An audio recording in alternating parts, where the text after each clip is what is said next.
right, good morning, everybody. Welcome to day two of our WWRP Local Parks Category Evaluations. We have a full day. Our advisory committee here with us to help us out with the scoring, which will ultimately result in a ranked list. And applicants will be coming and sharing their projects via PowerPoint presentation throughout the day. So first up, we have Snohomish County here, and Ed will be presenting. So let me get the screen shared. Can you guys all see that okay? So far, so good. Great. And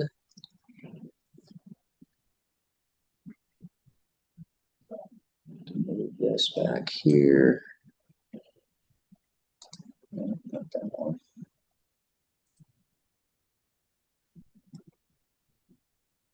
There it is.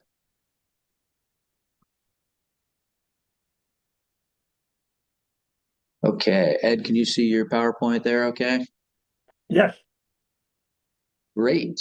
Well, I'll advance the slides for you. And whenever you're ready, go right ahead. You have 12 minutes. Okay, thank you. Here we go. Good morning. My name is Ed Ponthurst. I'm with Snohomish County Parks, and I'll be presenting Paradise Valley Conservation Trailhead Improvement Project. Next. Paradise Valley Conservation Area is in southwest Snohomish County, northeast of Bothell and Woodinville. With easy access from Seattle and Everett, it's a regional destination that welcomes close to 300,000 visitors each year. Next. The park is 793 acres of beautiful evergreen forest.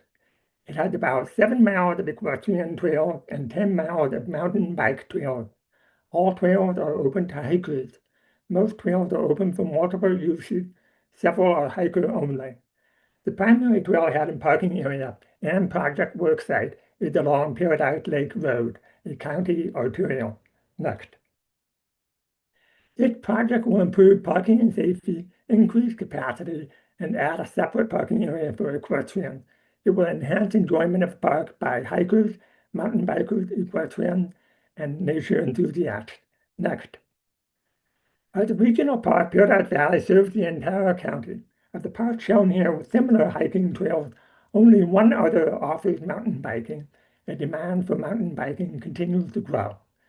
Only 3 parks, Lord Hill, Centennial Trail, and Paradise Valley, offer equestrian trails. We frequently hear requests for more equestrian access, but horse trailer parking is a major barrier, and several of these parks don't have a trailhead at all. Next. With more than 53 miles of nature trails, 1.5 million annual visits, and a county-wide shortage of parking, Snohomish County has limited parking access at regional trail facilities like Paradise Valley. Based on visitor data, community feedback, long-range plans, and level of service tracking, we identified Paradise Valley as a priority for addressing parking capacity, road safety, and equestrian access. Located in one of the county's fastest-growing park service areas, Paradise Valley plays an important role in meeting future recreation demand. Next.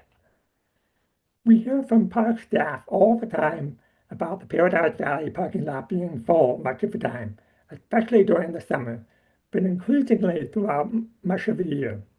Overflow parking along Paradise Lake Road, the arterial next to the trailhead, creates an unsafe environment for pedestrians crossing and walking along the road and entrance drive.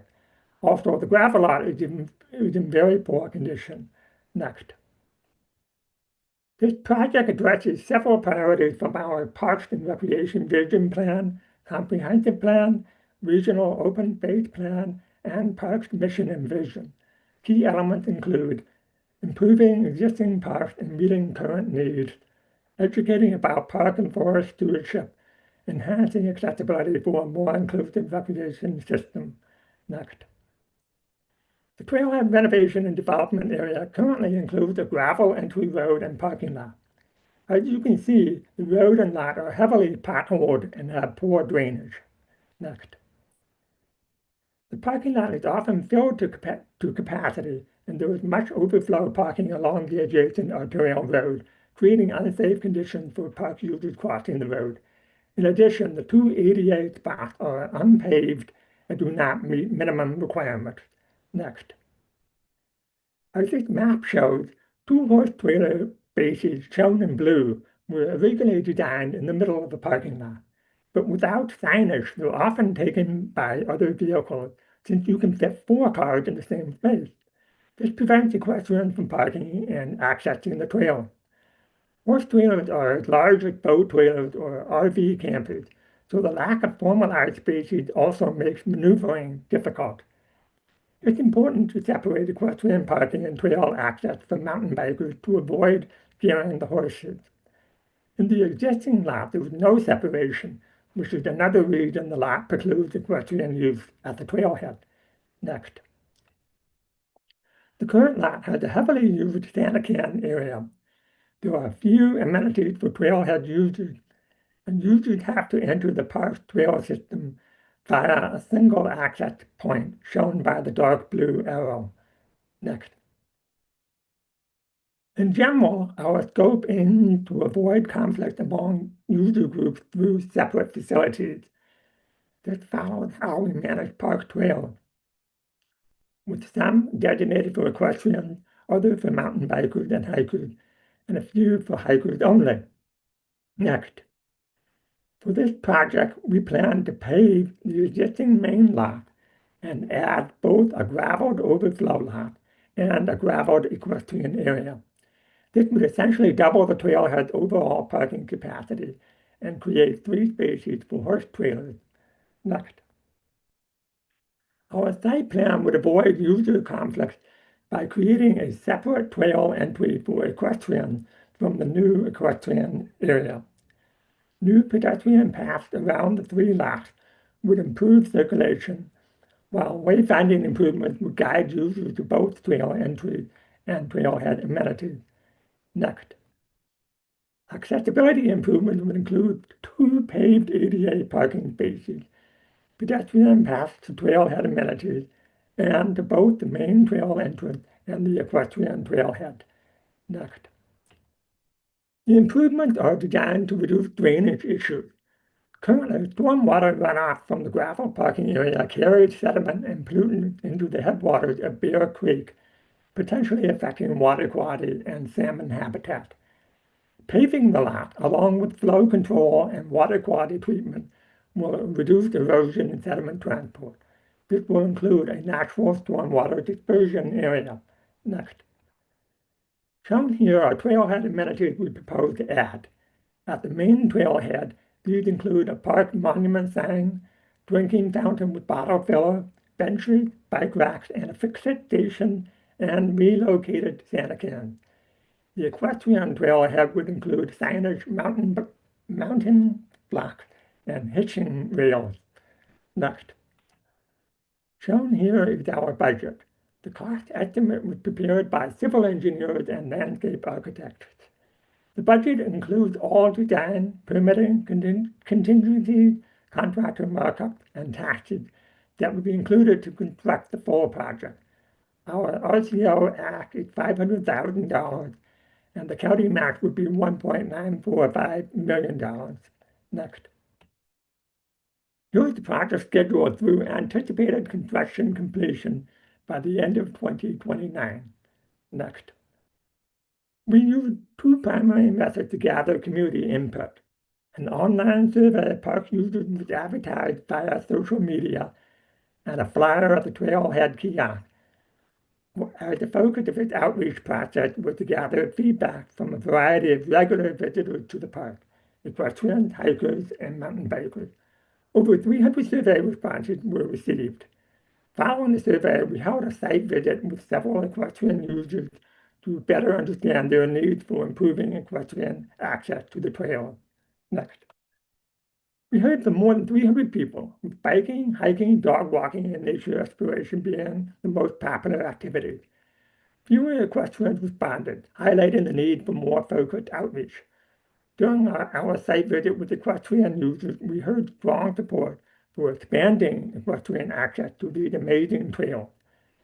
Key takeaways informing the design include equestrian parking should be included in all design alternatives with designated trailer-friendly spaces and clear enforcement. Safety is critical, particularly roadway crossing and circulation. Horse-friendly surfaces are preferred over conventional paving. Basic amenities such as hitching rails and mounting blocks would improve usability. Clear signage and education can help reduce conflict with other users. Security matters, as perceptions of safety may influence whether equestrians visit. Next. In our survey, we heard that most park visitors come from more than a mile away, making driving the main way to reach the park and reinforcing the need for right-sizing the parking. With this, we were able to determine that doubling the parking capacity, as well as adding the new equestrian lot, is appropriate and is also suitable within the existing site area. Next. We heard the poor condition of the existing paving and security were the next most important elements we needed to address. With that, a focus of the design process was improving circulation, wayfinding, and signage, and ensuring that clear lines of sight were included in the design. Next. The design also responds to community-requested trailhead amenities. At the top of the list was an improved restroom and Santa can area. Other amenities include a kiosk, benches, a drinking fountain with bottle fillers, and for mountain bikers, bike racks, and a fix-it station. We vetted many ideas with trail users, and this plan is firmly rooted in their requests for improvement. Next. The partners shown here have been instrumental in stewardship of the Paradise Valley Conservation Area. They have helped design and construct new trails and install wayfinding signs throughout the park. They have also helped monitor forest health. Next. Since January 2024, the Evergreen Mountain Bike Alliance and Friends of Paradise Valley have contributed more than 1,000 hours to trail maintenance and improvement at Paradise Valley. Their ongoing support allows Snohomish County Parks to dedicate more resources to larger capital improvements, including this trailhead project. Next. The parking lot parcel was originally acquired with a federal salmon grant funding. We partnered with the Water Resource Inventory Area 8 Salmon Recovery Group to obtain a letter of consultation and support for this project. Next. This project will minimize ecological impacts by limiting scope to already disturbed areas. Paving and stormwater treatment will enhance water quality and habitat. Next. We proposed reusing existing gravel and surface material for the new overflow and equestrian lot. Boulders would provide a less costly and more durable edging option than fencing. Next. A greatly improved trailhead will enhance park user enjoyment of the Paradise Valley Conservation Area by providing access to more users. Next. During conceptual design, we evaluated 4 alternatives and selected the current design because it is both the most cost-effective and has the least impact on the existing parking lot and trailhead environment. Next. The Trailhead Improvement Project will help make one of Snohomish County's premier regional parks an even more attractive one that can meet growing demand for recreational opportunities. I'm happy to answer questions. Next. Great. Thank you, Ed. Appreciate that. Anne, go ahead.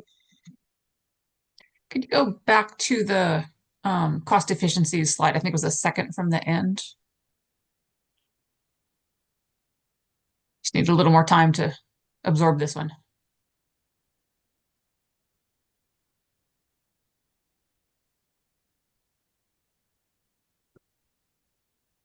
Thank you. Mary, go ahead. Thanks for your presentation, Ed. I did have a question, and have you guys determined the carrying capacity of the overall area? Because you're saying this project would double the users. Does the trails have the capacity to hold that increased use? to accommodate that increased use? Yes, we do believe that with its very extensive network of trails, Paradise Valley does have the capacity to absorb an increase in the number of users. Yes, we're very confident in that. And in fact, users have told us over and over that they would love to have greater capacity, and we did not hear any feedback along the lines of, oh, the trails are getting overcrowded and the like. So while we have not done a formal numerical analysis of the capacity, we anecdotally, based on anecdotal evidence, we're quite confident that doubling the parking capacity would not in any way hamper the use of trails. In fact, it would only enhance them. That's our opinion. Okay, thank you very much. Sure, you're welcome. Other questions or clarifications that the committee needs on this project?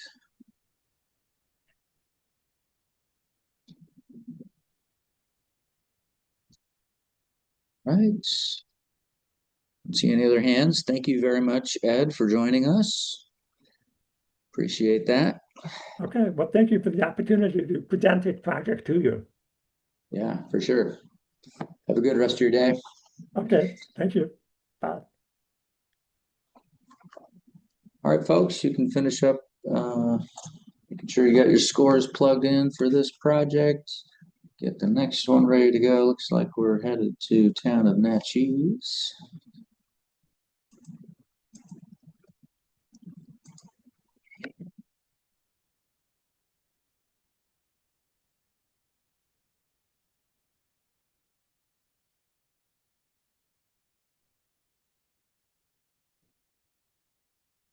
All right.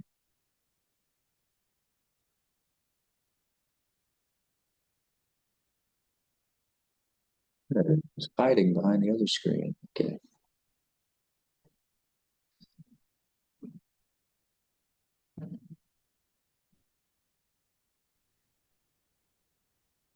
Hi, folks. Can you hear me?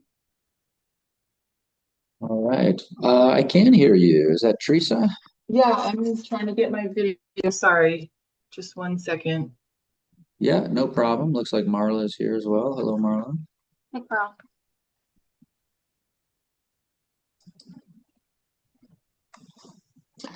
All right. And I can advance the slides or give you control, whatever you prefer.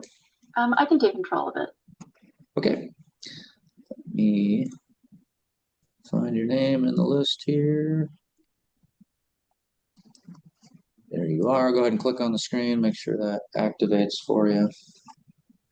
Perfect. Perfect. Cool. All right. Whenever you guys are ready, you have 12 minutes. Go right ahead. Perfect. Teresa, you want to start? I'll go ahead and start. Thank you, everyone, for taking the time to hear our project here and for your interest in Natchez.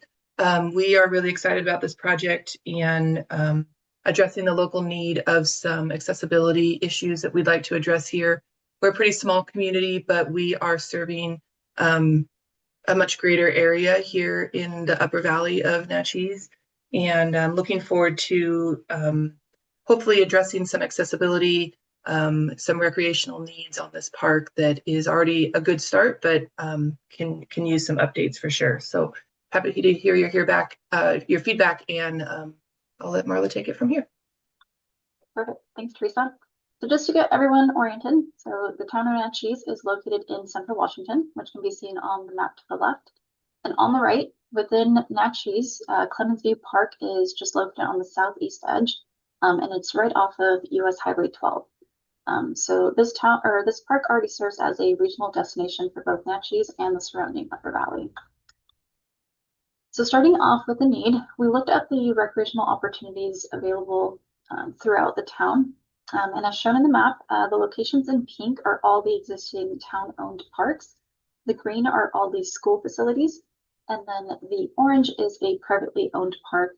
And then that cyan line that goes through the town is the Natchez Trail.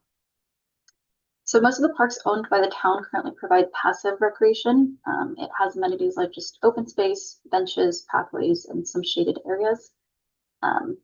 And there are other active recreation opportunities available, but those are through the school and the privately owned park. And so those aren't managed or owned by the town. So Clemens View Park, as can be seen on the bottom right, is different. This is the town's primary active recreation complex. It has Little League fields and an existing court. It has court recreation. So looking closely at Clemens View, this is already a very active park. As mentioned, it includes 4 Little League fields. It has 6 pickleball courts. It has the event center. It's a designated park and ride area. It has existing restrooms, and then there's a open lawn area and an existing paved court, and all of these can be seen on these images. The town has continued to invest in this park. In just the last 5 years, the pickleball courts were constructed, the paved court was reconstructed, the park and ride was added, and then the event center, which was just recently renovated. So this is already a well-established and regularly used area. And the goal now is to just continue building on those investments and address some of the remaining gaps with more recreational opportunities and accessibility, as Teresa mentioned. So as part of the recent Parks and Rec Plan update that was done this last year, the town looked at what improvements needed to be done at Clemens View and how those needs should be prioritized. And so through the community survey, the stakeholder workshop, and then a level of service analysis, we were able to identify several of these gaps and then realize that there were incomplete access routes between the facilities at Clemens View, and then there was limited court and active recreational opportunities and limited shade and rest areas. And from this, we knew that Clemens View was already actively used with youth sports and the pickleball courts, which not only serve Natchez, but the surrounding Upper Valley. This is also the town has a larger vision for Clemens View, including more improvements that are planned over time. And so this proposed project is the logical next step to address some of the more immediate needs and continuing the town's investment in this park. So moving into the project scope, this slide highlights just the overall proposed improvements. It'll include renovating the existing paved court and converting it into a multi-purpose court for tennis and pickleball. There will be a new pump track that will be constructed. We're proposing to install a new shade structure and then ADA pathways throughout the park just to connect some of these amenities and facilities. So starting off on the north end with the shade structure, this will be adjacent to the existing pickleball courts and the future multipurpose court. And it's just to provide a shaded area for both players and spectators. And we showed an example of the proposed structure. We're also proposing the ADA pathway through here. The intent is to connect it to the shade structure and the courts and then the park and ride that's there. And then it'll connect it to the existing restroom as well. And so the overall goal is just the accessibility and connection between the existing and the proposed amenities. So moving south, we have the multi-purpose court and the pump track. So there is an existing paved court that was reconstructed in 2021, but it was never finished for active use. And so with this project, we're proposing to put it into use and converting it into two tennis courts and 4 pickleball courts. Immediately south to this paved court, we're proposing to add a pump track, and this will add another active recreational opportunity, especially for the youth and families. And so on here, we just showed a picture of an example of a pump track.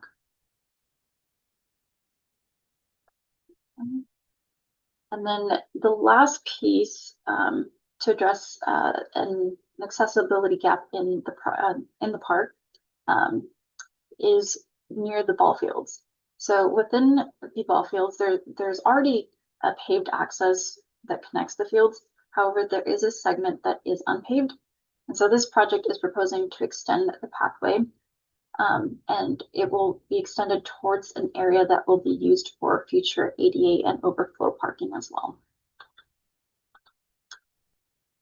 So moving on to the overall fit. Clements View already has a lot of what we need to support these improvements.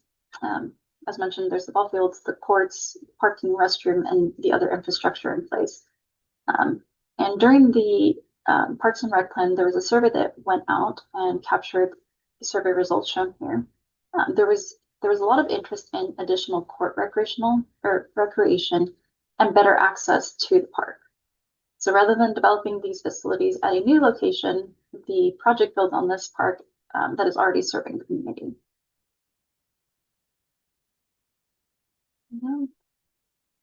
So this project was really designed around what we knew was working at Clements View. So as mentioned, there's already the space and the facilities here, and we're planning to reuse the existing paved court and add new recreational opportunities without developing a new site. So at the same time, we're able to address some of these existing gaps between the facilities and make the park more accessible as a whole by adding the ADA pathways.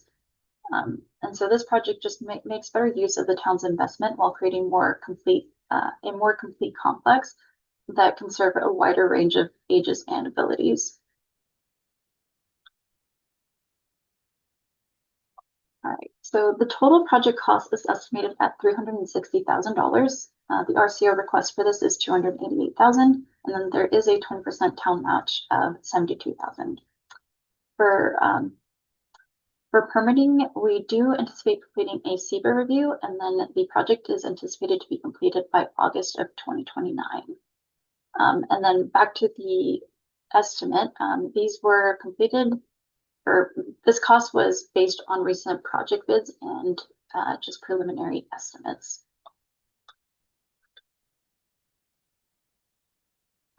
During the Parks and Rec plan update, community input was a key part to help develop this project. The town used a combination of online and paper surveys that were distributed throughout the town, just to kind of help provide input on the local parks needs. There was also an in-person outreach. We were at Sportsman's Day, which is an annual event at the town, and where we were sharing the information and encouraged people to participate in the survey. And then there was a subcommittee workshop with staff, elected officials, and other community stakeholders that helped review the survey results and also prioritize the projects for the town. And so the input we heard really shaped this project. We heard a few consistent themes throughout, including the want for more recreational opportunities for youths and families. There was a desire for better accessibility, additional court opportunities, and then more rest areas within the parks. And so the town wanted to make sure that these improvements were incorporated into the project.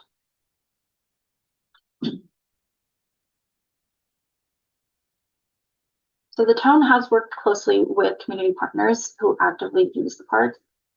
And so the town has really strong partnerships with the organizations, including the Upper Valley Little League, the Parks and Rec District, the school district, and the Lions Club. And so these groups participated during the process, the Parks and Rec plan process, and they were the ones who helped prioritize the projects. And they're also some of them have youth agreements with the town that just continue to use the parks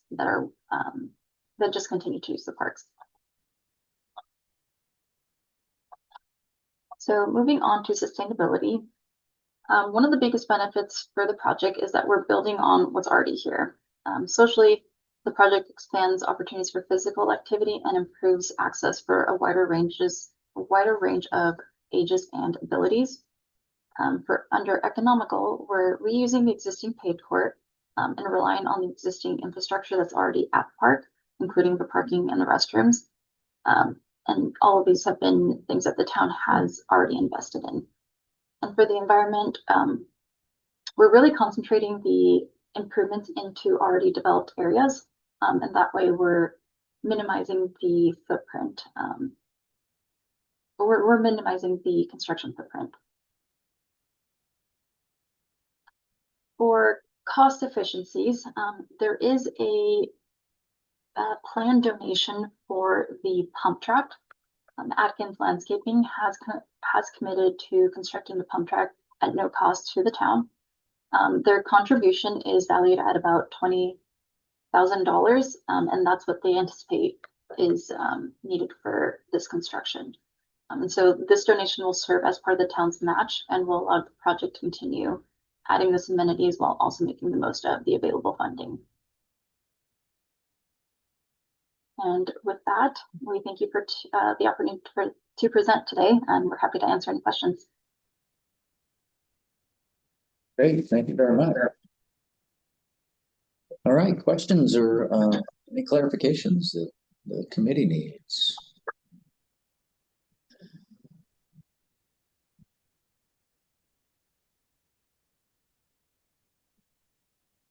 So it looks like the features here in the larger font are what is in this, right? And then the smaller stuff looks like says existing, so.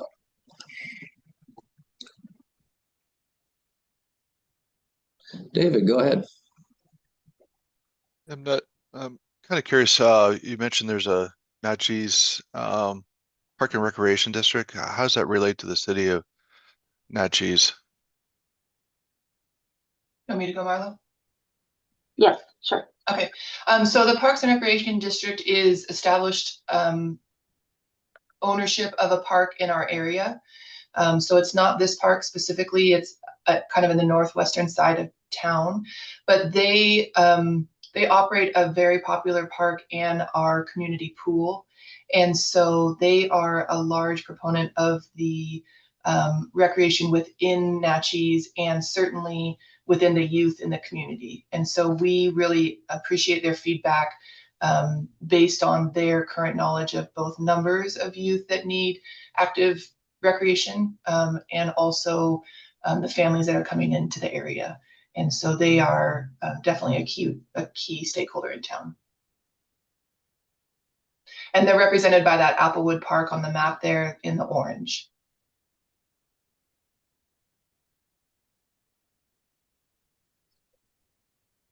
Yeah, that's interesting. Thanks.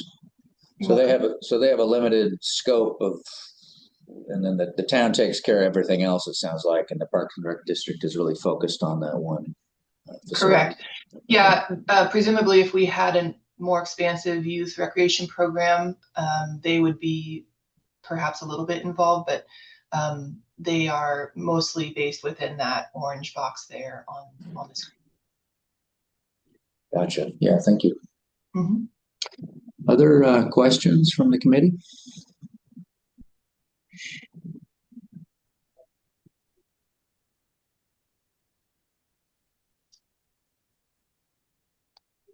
Right, seeing none, I think we're good to go. Thanks, you guys, for sharing your project. Appreciate it. Perfect. Thank you. Thank you very much. All right, have a great day. Thank you, you too. All right, folks, you can finish with that one, and I'll get the next pulled up. Looks like we're moving to Renton. Is that right? Yeah, I see Jason here. Jason, are you presenting this next one? That's correct. Can you hear me okay? Yeah, I can. Great. Yeah. Okay. Good morning. Good morning.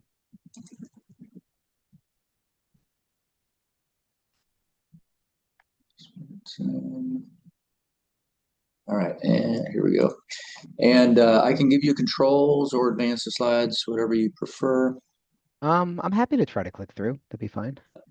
Okay, yeah, no problem.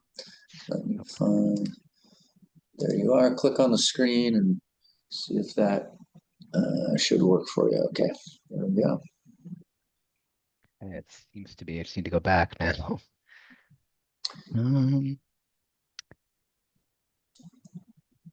Yeah, you should be able to use the arrow There. keys on the keyboard or There that it little is. feature. Yeah, cool. Great. Okay. All right, well, whenever you're ready, Jason, you got 12 minutes. Go right ahead. Okay. Thanks. Well, hi, I'm Jason Lederer. I'm the Park Planning Manager for City of Renton, and today I'm presenting project number 26-1463, Northeast Renton Park, which is a development project. The project site is located in Northeast Renton, near the borders with the City of Newcastle and unincorporated King County. Renton's population is about 110,000, with roughly 238,000 people living within 5 miles of the project site. The site is entirely on city-owned parkland adjacent to May Creek and the May Creek Greenway. While park property encompasses approximately 18 acres, the elements associated with this grant scope occur on approximately 3 1/3 acres. The site is also adjacent to a city-owned public works stormwater facility and a future acquisition parcel where the city has an agreement with the landowner for first right of refusal. This allows for future park expansion when that property becomes available. Our immediate project goal with this grant scope is to develop a new park with facilities that address a documented service gap in Northeast Renton and provide new, equitable recreation access to play areas, trails, and nature appreciation. The new park will also enhance connections to nearby regional trails, a nearby regional trail network, restore and protect habitat, and provide views of May Creek and the Greenway corridor. Criteria number 1, need and local priorities. The map on the left shows park access across Renton. This area of Renton was annexed in 2008, and like many newer annexation areas, has limited access to developed parks. Dark blue areas have the poorest access to developed parks and natural areas and represent gaps in Renton's park system. The project site sits right on the edge of the low and low moderate access zones, representing one of the more underserved parts of the city by parks. Highlighted on the maps to the right, about 24,700 people live within a 2-mile drive share of the site, including roughly 15,300 people within Renton itself. Closer in, and within a comfortable 10-minute walk or about a half mile, there are about 800 people, and within a mile, about 5,600 people. As a whole, this is a large residential area with limited park access and a park system gap our city planning documents identify as a priority needs area.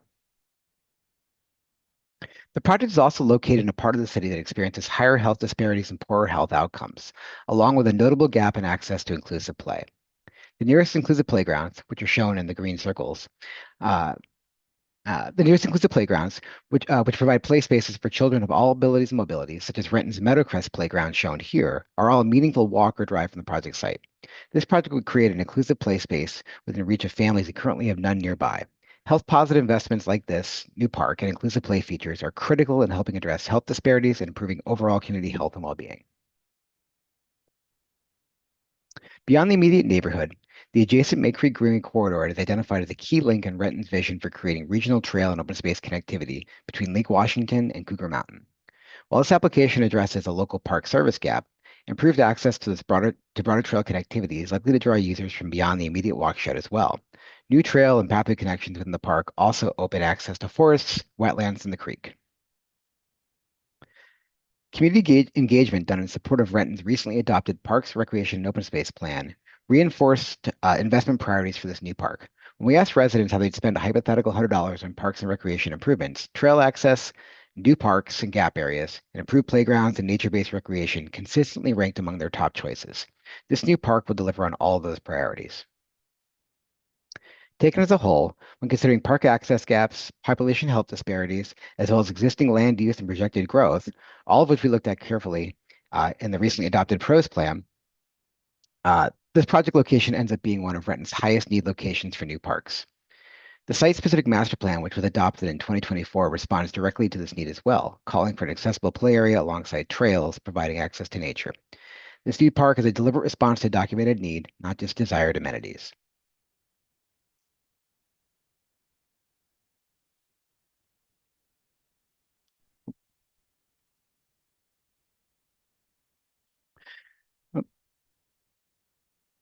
The site also sits close to sorry, one second here. I got out of sync. The site also sits close to dense residential neighborhoods and business districts with direct King County Metro bus access nearby. Bus Route 240 passes right by the site, connecting downtown Renton to Bellevue and beyond.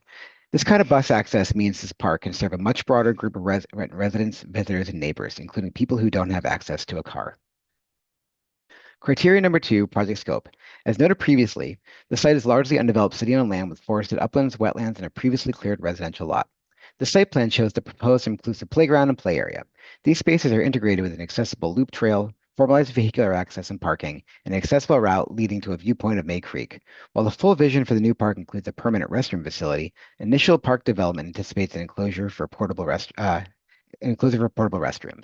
The loop trail leading to the viewpoint is an enhanced, more complete recreation offering than solely a standalone playground, giving visitors of all abilities access to experience the site's unique natural landscapes. A picnic shelter with grills supports gathering, opportunity for socializing, bike racks and drinking fountains support multimodal access, and a recreational rest stop for nearby trails and bike routes. Criteria number 5, project design fit. Project design is guided by the park-specific master plan, which carefully considered community need and input, location, and site opportunities and constraints. This is our preferred concept plan from the park master plan, showing the broader vision this project draws from. The initial project is focused on formalizing site access, developing a playground and play area, and advancing key trail and viewpoint connections to activate the site. Future park development phases may expand trail connectivity across the site and activate the privately held parcel after the city is able to exercise its first right of refusal. Design elements include an accessible nature play area and zip line. Zip lines are always a popular request from our community. A picnic and gathering shelter, interpretive signage at the viewpoint, a portable restroom enclosure, accessible paths, trails, and a boardwalk, kiosk and wayfinding, a water fountain, and supporting amenities, all of which initiate the vision for a cohesive, accessible park experience.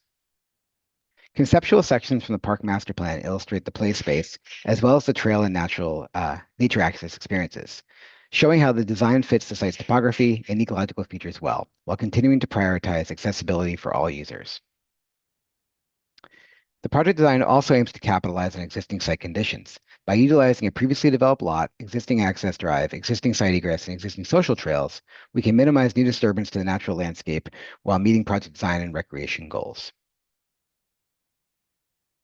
These images from the master plan show the kind of forested, wetland, and upland trail experiences park visitors can expect, something that's quiet, natural, and easy for all users to access and enjoy.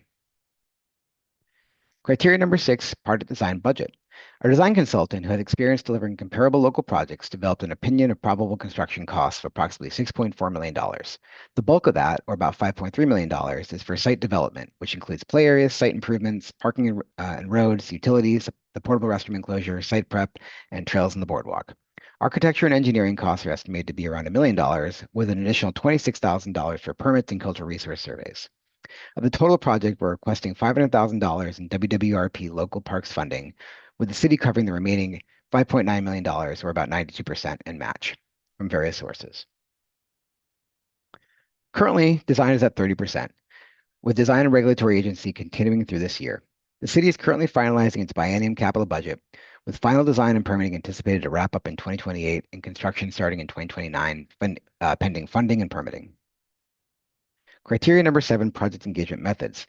Our site master planning process ran for about 5 months, built around a two-way conversation with the community, starting with early awareness and visioning, moving through feedback on design alternatives, and ending with refinement of a preferred concept. Engagement utilized both in-person and online input, with an attempt to meet people where they are or are most comfortable participating in the process. I realize there's a lot of information on this slide about our numerous touch points along the way, but the key takeaway is that through this approach, we were able to reach thousands of residents and future park users, which was critical in informing future park design and programming. This graphic is also uploaded to Prism in case you'd like to have a closer look. We engage residents through open houses, pop-up events, an online engagement platform, and a direct mailing to thousands of households within a mile of the site. We also posted information in the city's recreation guide, newsletters, utility billing inserts, and across social media channels to gather input from future park users. Criteria number 8, project engagement community.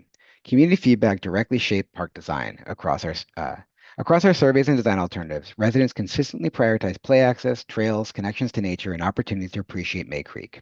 We also made a deliberate effort to hear from traditionally difficult to reach groups, especially youth, through Renton's neighborhood and recreation programs, and in partnership with Renton's Youth Council. Collective input reinforced the park's focus on accessible play, trail connectivity, and nature access. Criteria number 9, project engagement partnerships. The City of Newcastle and Newcastle Trails are partners in supporting regional trail connectivity across our shared borders. King County partners on the city's conservation efforts along the May Creek corridor. Nearby homeowners associations have helped shape park access and neighborhood interface decisions. Renton Urban Forestry is guiding the broader forest health strategy, and the neighborhood program continues to support community dialogue throughout design. Criteria number 10, sustainability. Ecologically, we're maximizing it or minimizing impacts by using the existing access drive in previously disturbed areas, maximizing use of existing social trails, and avoiding wetland crossings. An elevated viewpoint provides access for appreciation and education without disturbing sensitive habitat. Our design also follows low-impact development principles with landscaping that supports native species and pollinator habitat. Socially, the park promotes physical activity and well-being, multimodal access, and volunteer stewardship opportunities. Economically, we're specifying low maintenance durable materials, supporting forest health, and creating a new destination that can spur activity at nearby commercial centers. Criteria number 11, cost efficiencies. This project makes use of city-owned land, an existing access drive, and other on-site infrastructure, and it builds upon previous planning and design investments already made in the master plan, all of which help reduce costs. We're continuing to explore opportunities with Renton's volunteer program, as well as other partnerships to support site restoration and stewardship goals. Thank you for your time and consideration, and I'd be happy to answer any questions. Great, thank you, Jason. All right, questions or any clarifications needed on this project? Mary, Hi, Jason. Thank you for your presentation today. I did have a question for you. In one of your early slides, you showed the property, and it looked that's you're going to try and purchase. And it looked like on that slide, that graphic, that the land purchase surrounded this park area. Keep going back. This one? Yeah, this one. So I assume Sure. the land purchase is the red line.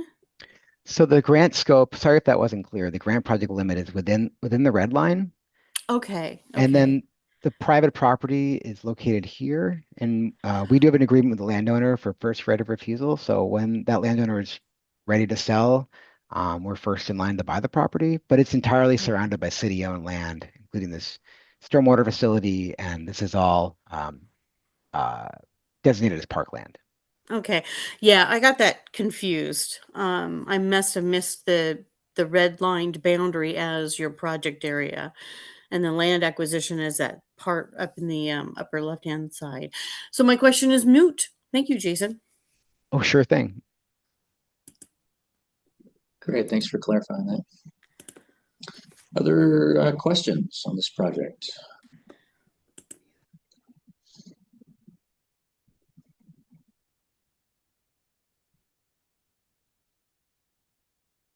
Right. Don't see any other hands, so I think we're good. Covered all the criteria. Thank you again, Jason, for sharing your project. Okay, thank you. All right, have a great day. You too.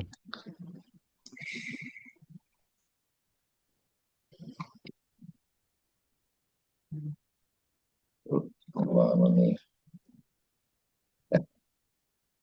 hold on a second. There we go. Now you should be able to. Okay. Yeah. All right, we have arrived a little ahead of schedule during morning break, but yeah, come on back a little before 10:15. And wait, David's got a question. Yeah, Carl, could you go back? Mary said something at the end of the day yesterday that I wanted to repeat was how do you do the review in Prism where you score by the criteria you can review the things? I couldn't find that last night when I was trying to put my numbers in. Oh, sure.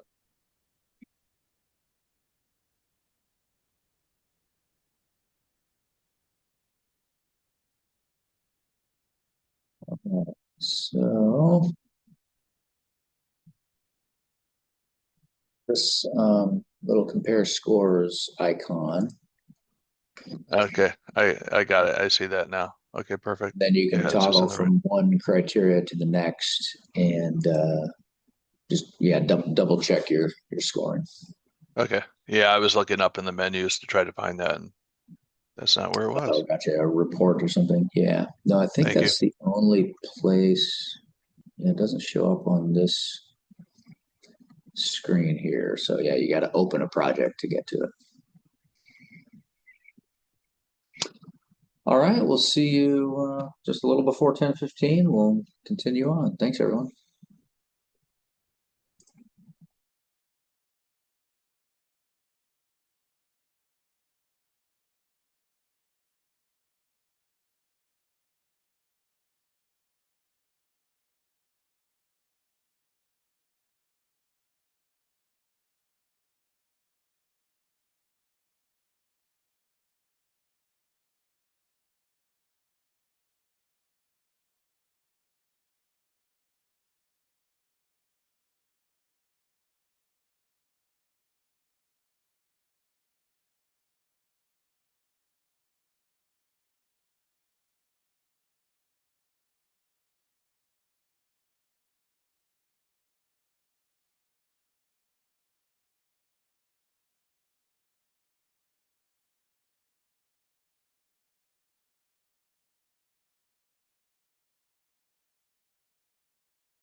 right, welcome back, everybody. Next up, City of Elma, and looks like Kristen is here. Good morning, Kristen.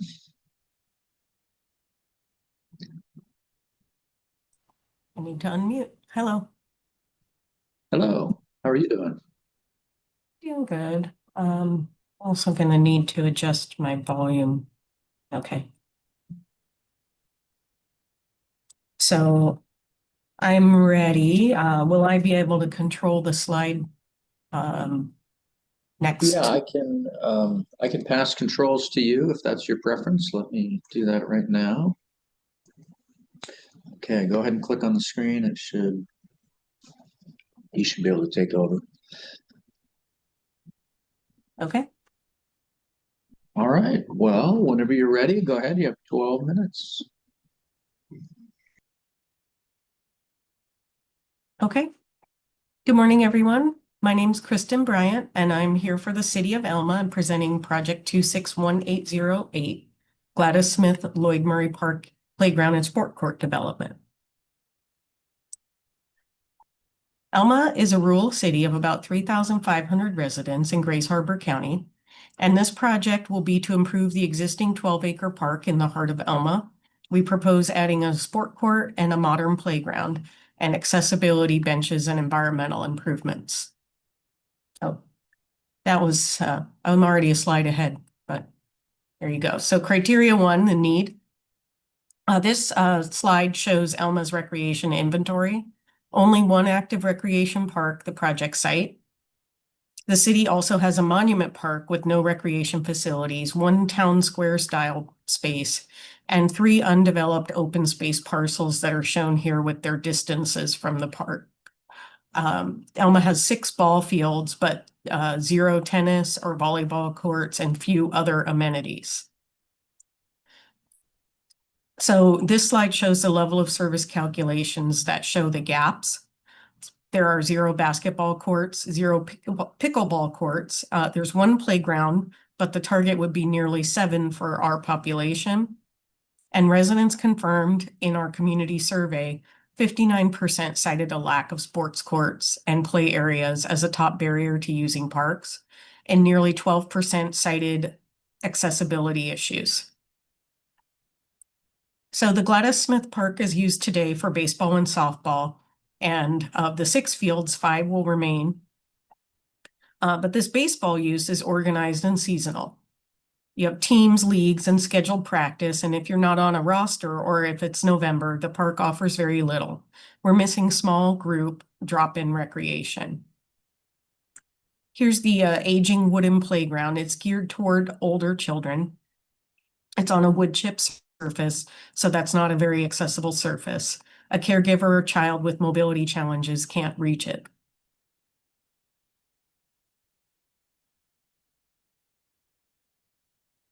The parking serving the project area is mostly unpaved. It has no stormwater treatment. It's potholed or gravel, and it doesn't have any ADA compliant stalls. So this slide shows the aerial of the whole park with the proposed project. A new court at the north end and a new playground with accessible surface at the south end. This project is at the top of Elma's Park's capital improvement program. The basketball court and playground were top ranked in the city's PROS plan adopted in 2025. This project follows PROS plan goals verbatim to renovate playgrounds to current safety standards with inclusive design and to retrofit parks with ADA compliant paths and access. For criteria 2, the scope, this shows how the new sport court would replace a flat, open, grassy corner of the existing park. It has no wetlands or sensitive areas, and it's fully city-owned. Another view of that corner today shown on the left here. It's an unused field area. The right shows is an overlay showing what would be built. The court built would be about 4,700 square feet and striped for basketball, pickleball, and foursquare or tennis. It's reached by an ADA path from parking with accessible benches and native shade trees around it. It will fill the gap for small groups and pickup play. And then on the south end of the park, this shows the second part of the project, the new playground. The old softball backstop that's there would be removed. And this is another view of the park. That again shows the softball backstop that would be removed. And let's see, we're on slide 14. The playground on the right, it shows that there'll be a rain garden for stormwater treatment and native shade trees. Again, another view of the playground. It will be roughly 6,000 square feet of accessible rubberized surfacing, would include new benches for caregivers and an ADA path from the parking, a tot lot for ages 2 to 5 with 2 inclusive sensory play elements. And additional features as budget allows. So this is our inspiration for the equipment that would be within the type of equipment that would be within budget and the character that we're aiming for. Here's an overhead view of a park that has a similar rubberized surface. Children, parents, grandparents, people of all abilities could get to this equipment. Here's 2 of the inclusive features. On the left is a STEM discovery panel, and on the right is a musical bell panel. These are hands-on with no barriers and allow all abilities to play together. This is a demonstration of the landscape that we would envision. It's a photo of a comparable multi-use court in Bellevue, and it's surrounded by native vegetation. On the right is the native trees that we would recommend: the Pacific dogwood, vine maple, and Oregon ash. And to round out the project, a rain garden would treat the parking runoff. And also we note that there would be paved parking, ADA paths that are aligned to connect to a future trail network. Criterion 5, it's fit. The design maps one-to-one onto the documented need. Trees, benches, playground, and court. Each one was top-ranked community priority in our pros plan surveys. Accessibility is also designed in, and this matters because about 18% of Elma's population has a disability. Fit to location. This is a flat lawn in an existing park with no wetlands or sensitive areas. It's city-owned and sited on ground that is idle today. A cultural resources review is planned before construction, and where the project alters impervious surface, it also adds treatment. The rain garden and native plantings mitigate both the stormwater and visual impacts. After our previous technical review, we were asked, how will the court be programmed?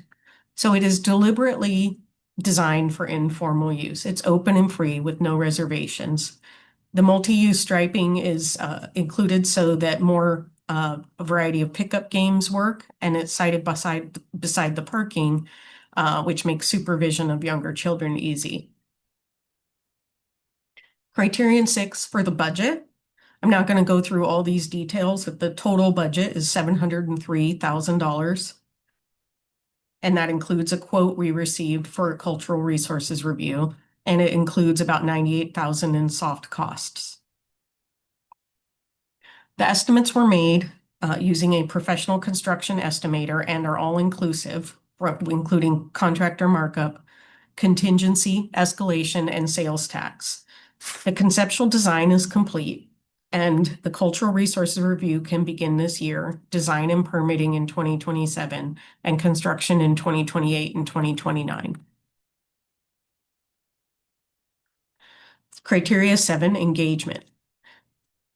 The city conducted an online survey in fall of 2024 in both English and Spanish that got 274 responses and deliberately reached out to Elma's Latino community, which is nearly 17% of the city.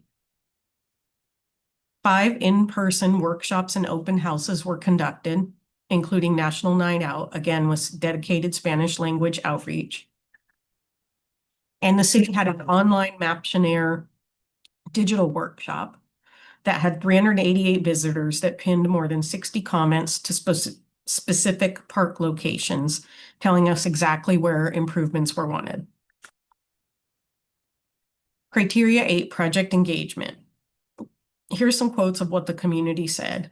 One parent wrote in Spanish, and we've got it translated here.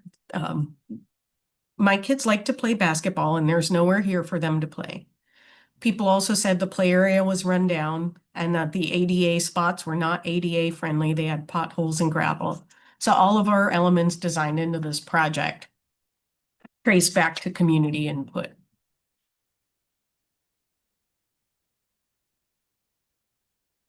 And the rankings that are in the pros plan also back this. Shaded and picnic areas ranked 3rd. Benches and seating ranked 11th. The survey flagged that our bleachers at the park currently are not accessible, so the project will add both shade trees and caregiver benches. Criteria 9, engagement. Our application includes 3 letters of support. The Elma School District said this project complements their work to promote healthy and active lifestyles. The Summit Pacific Medical Center said investments in parks are investments in public health. And the Elma McCleary Lions Club, who will organize volunteers for the playground build, said this is exactly the kind of hands-on community work their members are here to do. Criteria 10, sustainability.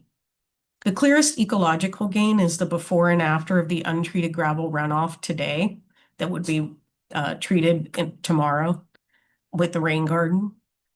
And there's also the native canopy that replaces part of the lawn with trees. And there will be an interpretive sign to explain to the public and so that they can be informed on why this is helping. Social benefits. We would have more everyday recreation for all ages and abilities and the start of a trail network. Economically, the durable equipment will be low maintenance. The trees will provide shade that lowers the heat, and paved parking will cost less to maintain than the gravel it replaces.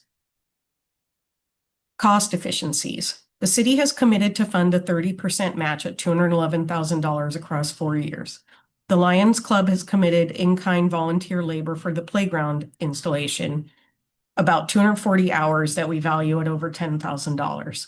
And the design is inherently efficient, building standard construction, multi-use striping on the court, and one mobilization instead of 3 separate projects. To save money, we also downsized the overall playground area, saving room for further playground expansions and future projects. So this is a map showing kind of the overall scope taken from the pros plan, and that concludes my presentation. So I'm available for questions. Great, thank you, Kristen. All right, any questions from the committee or anything needs clarifying?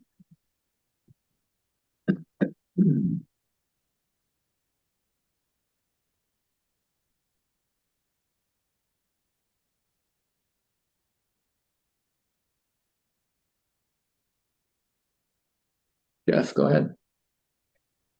Hey, nice job, Kristen. I just wanted to see the slide right before again on the cost efficiencies. Okay. This one, or we had 2 slides on Yeah, that one. It was a lot of writing, so I was trying to figure out everything associated with this slide. So the dollar amounts represented in 26, 27, 28, and 29 that's all volunteer, or no, the volunteer is 10,000. Yeah, so actually it doesn't add up correctly. It's a very good catch. So the city council has committed through a resolution that they would put this money in the budget. And we also have the $10,000 worth of volunteer labor, but we purposely didn't take like if you wanted it to add to 211, then that 75,000 in year 3 would be like 65. But we felt it was safer to show that we both have a volunteer commitment as well as the city council commitment if, the volunteers don't come through or if there's cost overruns. Thank you. Great, thank you.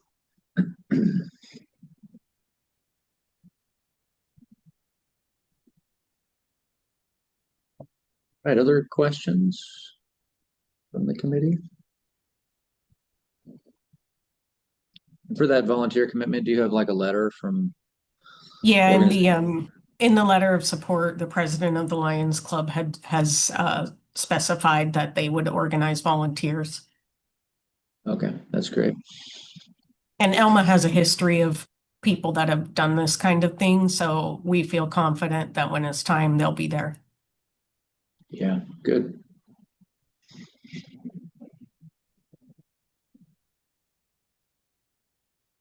All righty, I don't see any other hands.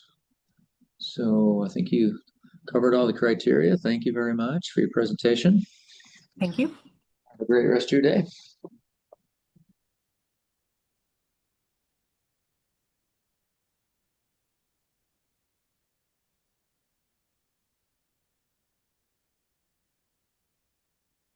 Yeah. All right, committee members, you can finish up scoring that one. Make sure you move to the next in your system. I'll pull up heading not too far away to the city of Olympia. Not too far from Elma anyway. And Sarah, I think I saw you hop on. Yeah, Sarah's Yes. here. Here. Hello, good morning. Morning. All right, let me to the schedule. Oops. And Sarah, I could advance the slides or give you control, whatever you prefer. Yeah, I can take control. Be great. Okay, cool. Find you. There you are. Go ahead and click on the screen and that should activate it for you.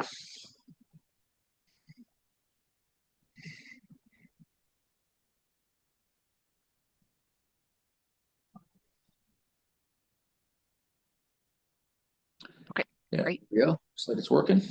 It's working. All right. Whenever you're ready, go ahead, Sarah. Great, thank you. Hello, I'm Sarah Genoble with the City of Olympia Parks, Arts, and Recreation Department, and I'm excited to present a development grant proposal for Rebecca Howard Park. The City of Olympia is located in Thurston County, which is the southern tip of the Puget Sound. The project site is centrally located in downtown Olympia and is nestled between historic downtown and the Capitol campus. The park site is located in a small residential neighborhood and is directly adjacent to Olympia's downtown library. This is the current condition of the site, and we want to go from this to this. The overall goal of this park is to transform a space into a vibrant park that honors and celebrates Olympia's Black community through a multi-use storytelling space. For this specific development project, we will be focusing on phase 1 of the design, which is this specific area. In downtown Olympia, there are 10 parks that offer recreational opportunities ranging from a leisurely walk on the waterfront boardwalk to skating laps around a seasonal ice rink. Rebecca Howard Park was originally purchased by the city for economic development purposes and then later transferred to the Parks Department because its downtown location was the best fit for this new intended purpose. Rebecca Howard, the park's namesake, was a Black businesswoman from the late 1800s who owned a successful hotel and restaurant in downtown Olympia. She was well respected and influential in helping downtown Olympia come into prominence. Another layer of downtown inventory is educational, interpretive, or cultural locations. There is a dedication to Chinese history, a Japanese garden, a historical marker for the Rebecca Howard family homestead, as well as historical installations on the Capitol campus. Lastly, existing inventory of art focused on celebrating the Black community. Currently, there is one mural of Rebecca Howard on a building adjacent to where her restaurant and hotel were located, and Rebecca Howard Park has a mural of her as well.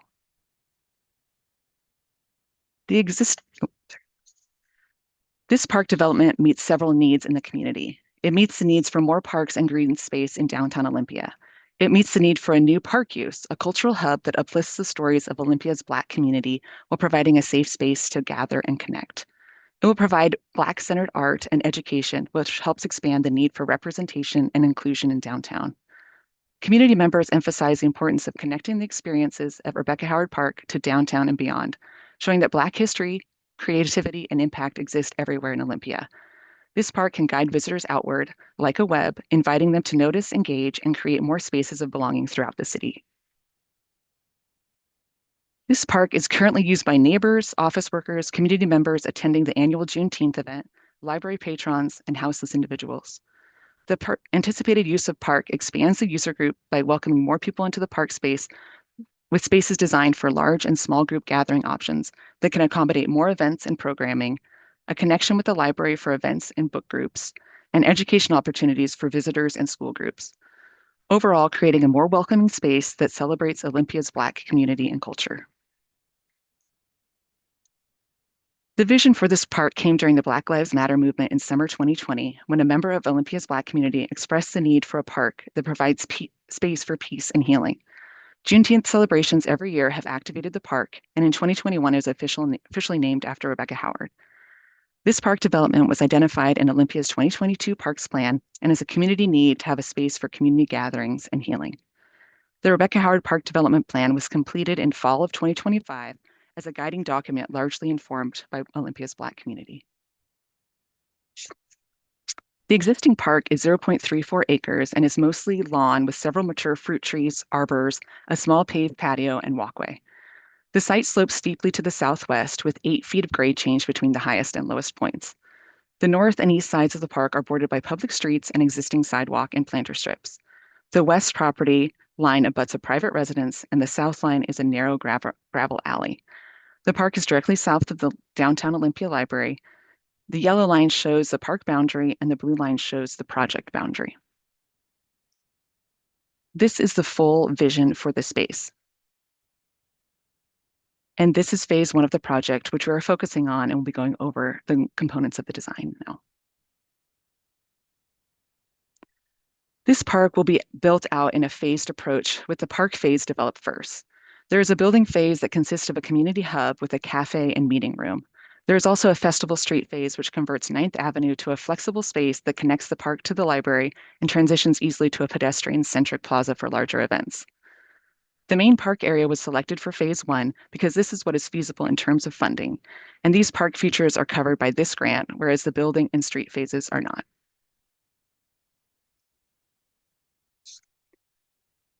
In the park phases, there is a large gathering lawn for events with seating options along the circular concrete wall and accessible pathways around the perimeter. The gathering lawn also provides plenty of space for relaxation or passive activities during non-event times.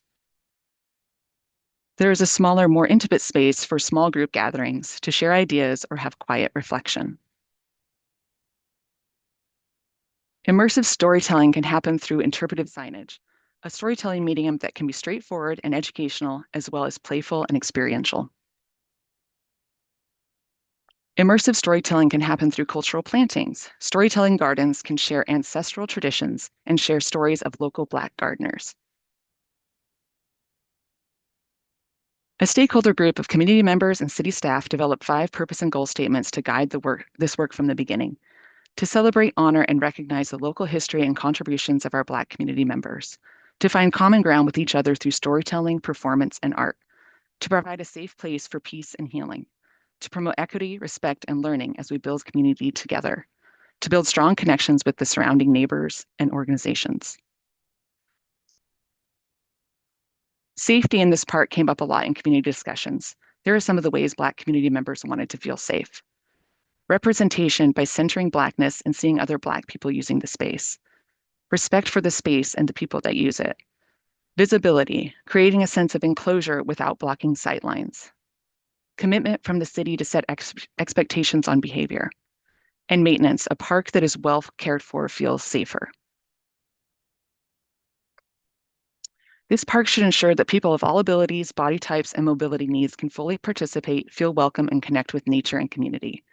Paths that are smooth, well-maintained surfaces, provide clear boundaries, and gentle slopes where possible. Gathering and resting areas with wheelchair-accessible areas and flexible seating for all body types. Information and communication, clear and readable text on signage, and visually prominent wayfinding cues. A cost estimate for each phase was provided by a subconsultant on the project and updated by our parks engineer for phase 1. The overall total of the development is $594,000. The City of Olympia qualifies for the 10% match program for this site.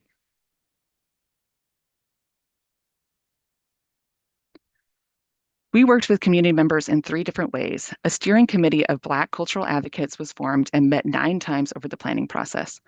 2 community design advocates were hired from the steering committee to help organize outreach events and center underrepresented voices.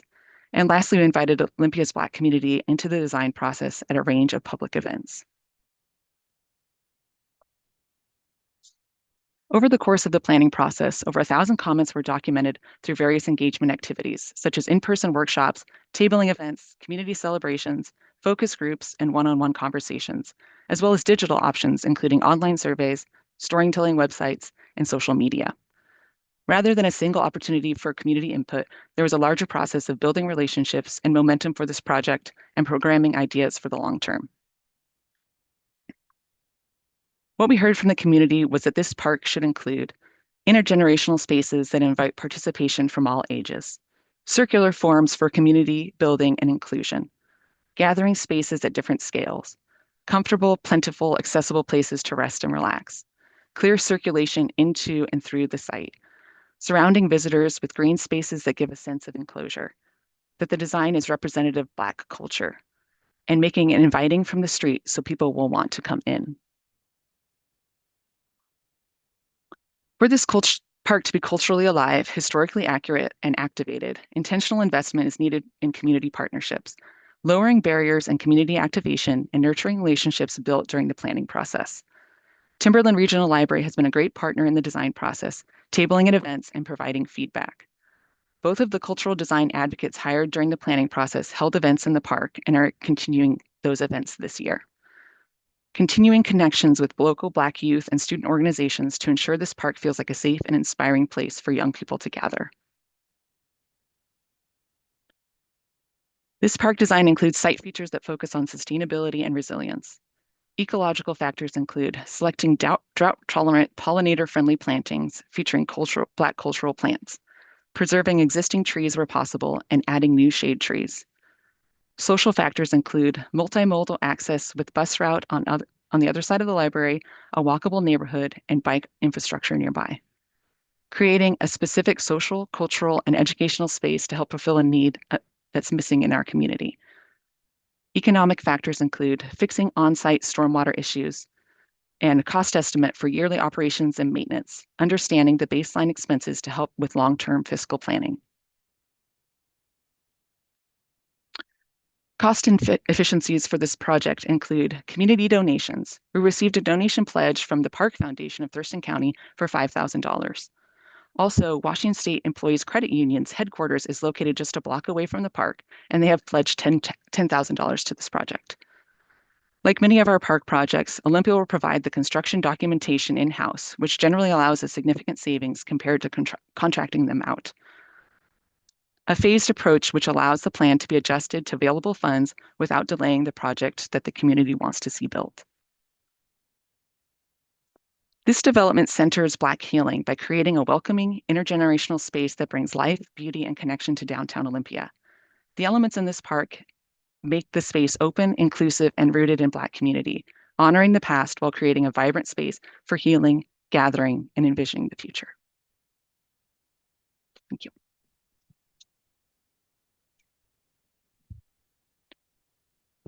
Very good. Thank you, Sarah. All right, questions from the committee or any clarifications needed?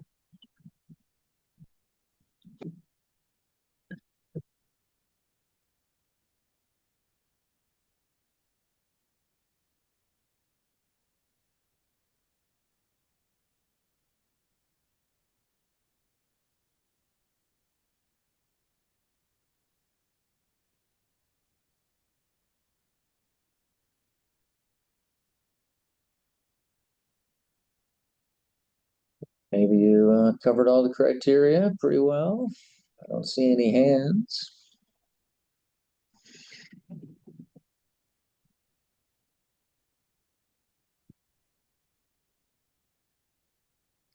All right, going once. Well, we got Sarah here. Questions? right, looks like maybe we're all good. Well, thank you so much. Appreciate it. All right, great. Thanks, everybody. Appreciate it. All right. Have a good day. You too.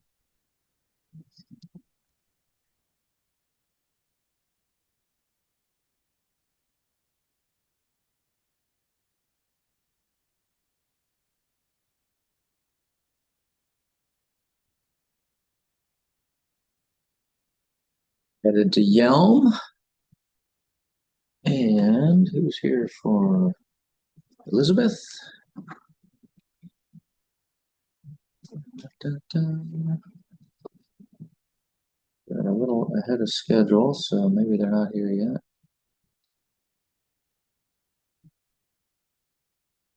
See Elizabeth yet in the room? No worries. We folks can take another minute to look over your scores, get set for the next project.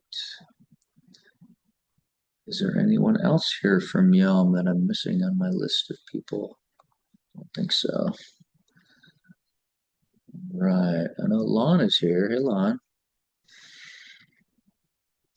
I don't know if you want to shoot an email or give a quick call. Yeah, I will reach out to Elizabeth, but as far as I know, it's just Elizabeth. Okay, sounds good. Yeah, and we're a little ahead of schedule, so she might not have been planning Yeah. to jump. So. Okay. Okay, cool. All right, we'll give her a minute to call. Yelm. How's everyone doing? Questions for me? Concerns? Doing good?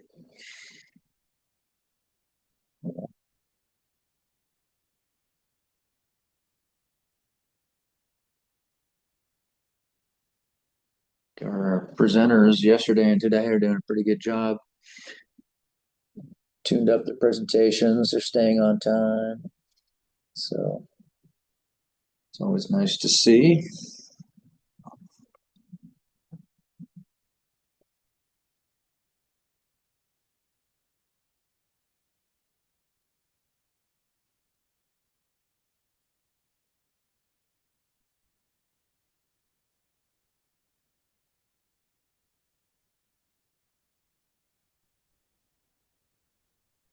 Carl, I'll take this opportunity to ask you a question. So, boy, it's a lot Sure. easier to review these when we did the technical review, but the Renton one caught me by surprise. I was like going, I don't remember this, so they must have switched categories because it wasn't in the technical.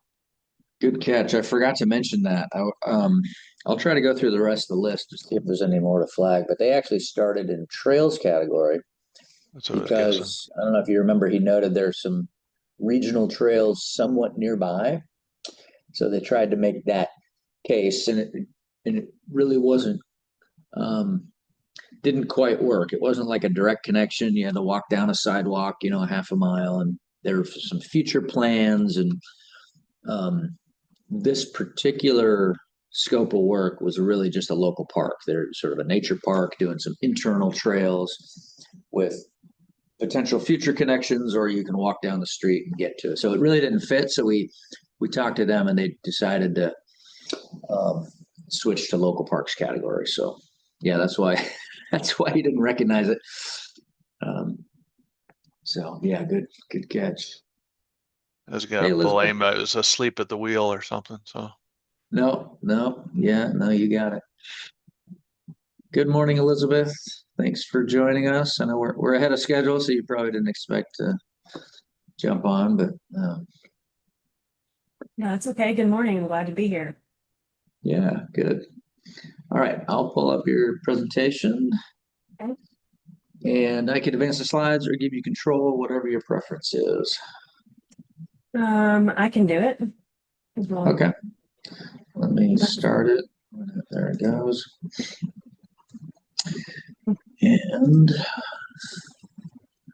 can I just make sure my clicker works? Yeah, go ahead and click on the screen and see if that should looks like activate your control. I had to pass you control. There it goes. Looks like you moved them out. There we go. Okay, good. So let's do that. Cool. Whenever you're ready, you have 12 minutes. Okay. Go right ahead. All right. Well, good morning. My name is Elizabeth Jones, and I'm the Projects and Grants Manager for the City of Yelm. Today, I'll be presenting the city's Veterans Park and Memorial Walk project and our request for funding for the Washington Wildlife and Recreation Program Local Parks category. While this project honors veterans, today's request is specifically focused on the recreation, accessibility, environmental education, and habitat enhancement components funded through this grant. Yelm is one of the fastest growing communities in Southeast Thurston County. Our project serves not only city residents, but also surrounding South County communities. Because of its location adjacent to the Prairie Line and Yelm Tenino Trail system, this park becomes part of a regional recreation network rather than simply another neighborhood park. The property is fully owned by the city and will remain permanently dedicated to public recreation. The project site surrounds Mill Pond, a natural wetland located just southwest of downtown. It sits within walking distance of neighborhoods, schools, existing parks, and our regional trail network. Although this natural resource has existed for decades, it has never been developed for safe or accessible public recreation. The city's of Yelm's goal is to build a strong recreation system. Presently, we have a community gathering space at City Park. We have active recreation at Longmire Community Park. We have passive recreation at Cochran Memorial Park, a skate park, a dog park, and access to regional trails. What we do not have is a park that combines ADA accessibility, wetland recreation, environmental interpretation, habitat enhancement, and regional trail connectivity in one location. Veterans Park and Memorial Walk fills that missing piece in our recreation system. Today, this publicly owned natural area has no formal recreation access. Currently, visitors encounter informal paths, invasive vegetation, and no opportunity to safely experience or learn about the wetland. Although the resource exists, the recreation experience does not. This project transforms an inaccessible natural area into an ADA accessible destination while protecting the wetland that makes it special. This project directly responds to what our residents told us. Nearly 80% use parks for walking. More than 60% want opportunities to experience nature and wildlife. Almost half identified improved walking connections as a priority.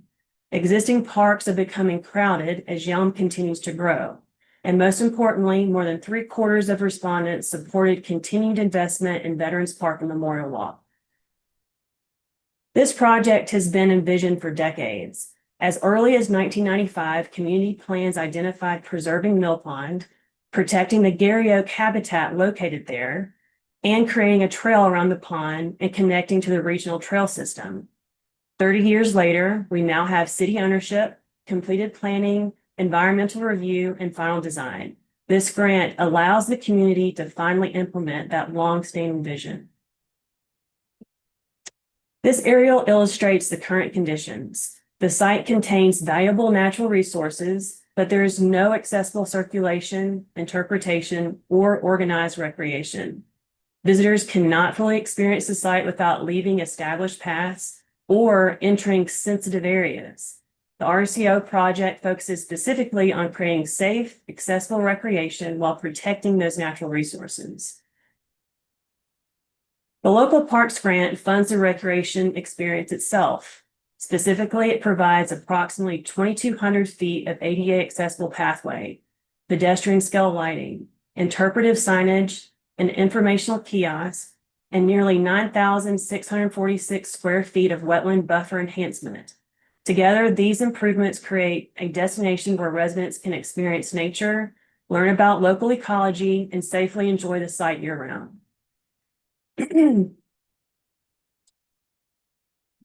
These renderings illustrate the visitor experience. The project is designed to be fully accessible while maintaining the natural character of the wetland. Visitors will experience quiet walking, environmental education, habitat restoration, and spaces that invite reflection, learning, and recreation. These images help demonstrate the transformation from an inaccessible natural area into a community recreation destination. Protecting the wetland drove every design decision. The project avoids direct impacts to Mill Pond entirely. The trail is located outside the delineated wetland boundary. Where portions of the project enter the regulated buffer, they were designed using buffer averaging consistent with city code and best available science. The mitigation plan demonstrates no net loss of wetland ecological functions through invasive species removal, native vegetation enhancement, impact avoidance, dry season construction, and construction best management practices. In short, this project improves public access while improving the long-term ecological health of the site. The total recreation project cost is approximately $888,000. We are requesting a $500,000 grant through WWRP, with the city providing approximately $388,000 in local match. Every requested grant dollar directly supports recreation improvements, including accessible pathways, lighting, interpretation, and habitat enhancement. Community engagement occurred through multiple methods. We held a public open house, we completed a community survey, and we worked closely with the Veterans Memorial Advisory Committee throughout planning and design. Community feedback directly shaped the project. Residents requested walking opportunities. We designed ADA pathways. They wanted greater access to nature. We added wetland interpretation. They asked for improved safety. We incorporated pedestrian lighting. They wanted environmental education, and we included interpretive signage and a kiosk. This project represents collaboration across many organizations. Environmental consultants ensured protection of sensitive resources. Engineer and landscape architects developed the design. Veterans organizations helped shape the memorial experience, and community members participated throughout planning. These partnerships strengthen both the recreation experience and long-term stewardship of the park. Sustainability for this project means protecting the resource while improving public access. The wetland delineation and mitigation plan confirms there will be no direct wetland impacts. The trail remains outside the wetland itself. Wetland functions are preserved through avoidance, minimization, buffer enhancement, and long-term ecological restoration. Rather than degrading the wetland, this project improves its ecological condition while creating opportunities for environmental education and accessible recreation. The project is highly cost-effective because significant public investment has already occurred. The city owns the property. Final engineering and design is complete. Environmental review and permitting are complete. Utilities, frontage improvements, and site access are already funded. As a result, nearly every RCO dollar goes directly toward recreation improvements rather than land acquisition or preliminary work. Community partnerships and volunteer support will continue to help steward the park well beyond construction. Veterans Park and Memorial Walk completes a 30-year community vision. It expands recreation opportunities, it restores habitat, it improves accessibility, it connects to the regional trail system, and provides environmental education for generations to come. We appreciate your consideration and respectfully request your support for this project. Thank you, and I'd be happy to answer any questions. Great, thank you, Elizabeth. All right, questions from the committee or any clarifications that you need?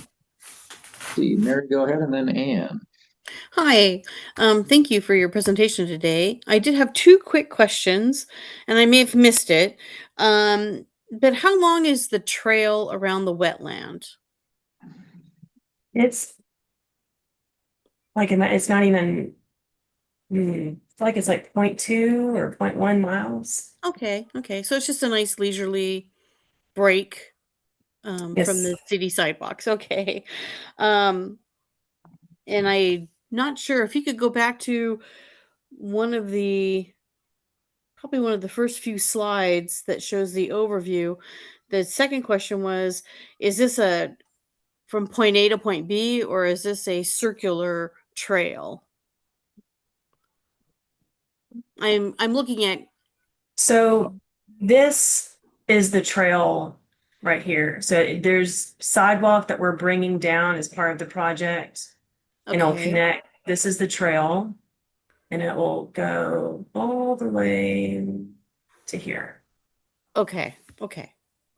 Thank you. And does it connect at another sidewalk over here? It will, yes. Okay. It'll, so, this is SR 507, and there is, Mill Road is right here, which you can't see it on.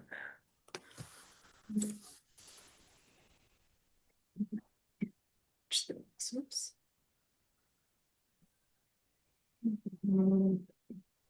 You click on this, like slideshow, start the slideshow again. It'll be easy, a little easier to see, or I can do that for you. Here, let me go ahead and take it and do that. Sorry about that. Oh, yeah, that's all right. So Slide. Mill Road is right here. And so the path, sidewalk comes down, connects to the path. The path goes around the wetland, which then it enters this plaza area and then continues on to sidewalk that we're putting here and crosses over. And eventually we plan to, I'm sorry. I'm sorry. No. So it's going to be, it'll tie up to this other Yelm trail, the green line. We're hoping, yeah, the part of Okay. this project is putting a crosswalk to connect over to the Yelm Okay. Tenaya Trail system. Thank you very much, Elizabeth. I appreciate that yeah. clarification. Yes, Because the yellow is the SR 507. that's correct. Okay. Yeah, and the metrics say 2,200 feet of pathway, so just almost a half mile. Pathway is a little under. Ann, go ahead. I just had a quick question. How were the budget numbers developed? Who developed them? Just to clarify that. Sure. We had, we actually had, a company that came and actually did the cost estimating for us as part of the design and engineering team. Okay, thank you.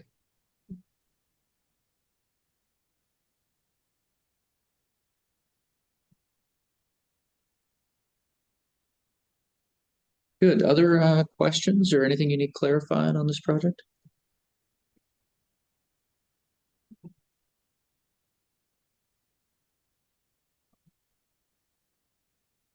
All right. I think we're good. Thank you, Elizabeth. Appreciate that. Thank you. Appreciate the time. Okay. Have a good day. You too.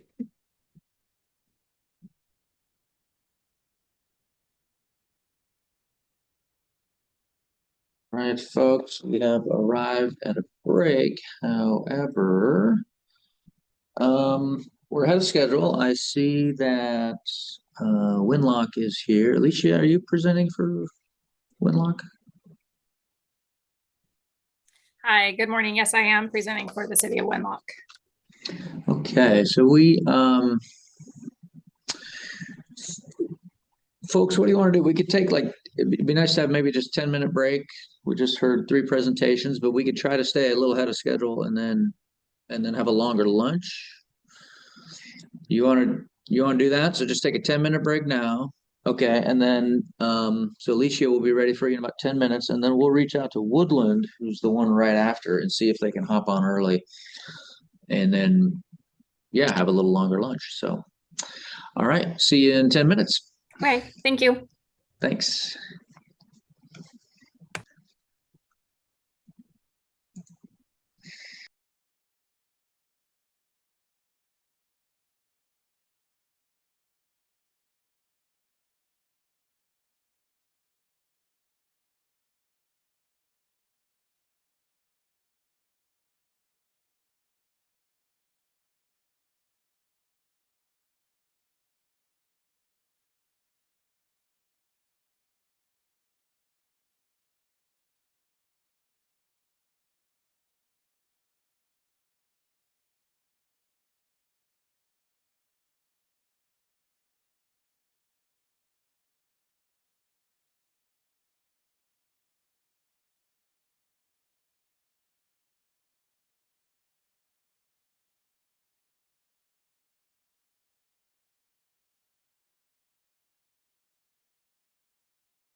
All right, hey everybody. I'm realizing I said 10-minute break, but didn't say the exact time. So I think that was about 10 minutes ago. But if folks are back, just turn your camera on, make sure we're all here. And I know our next, so Winlock's here, and also Riley popped on for the next one. So we're good to go for the next two before lunch.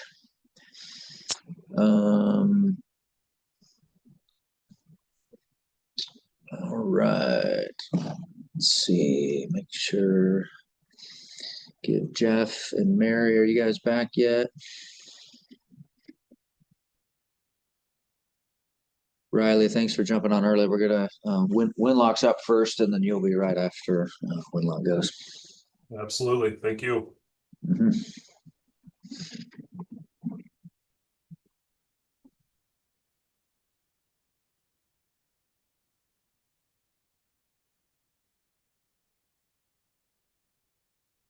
All right, I didn't see, is Jeff and Mary, you guys back? Dennis?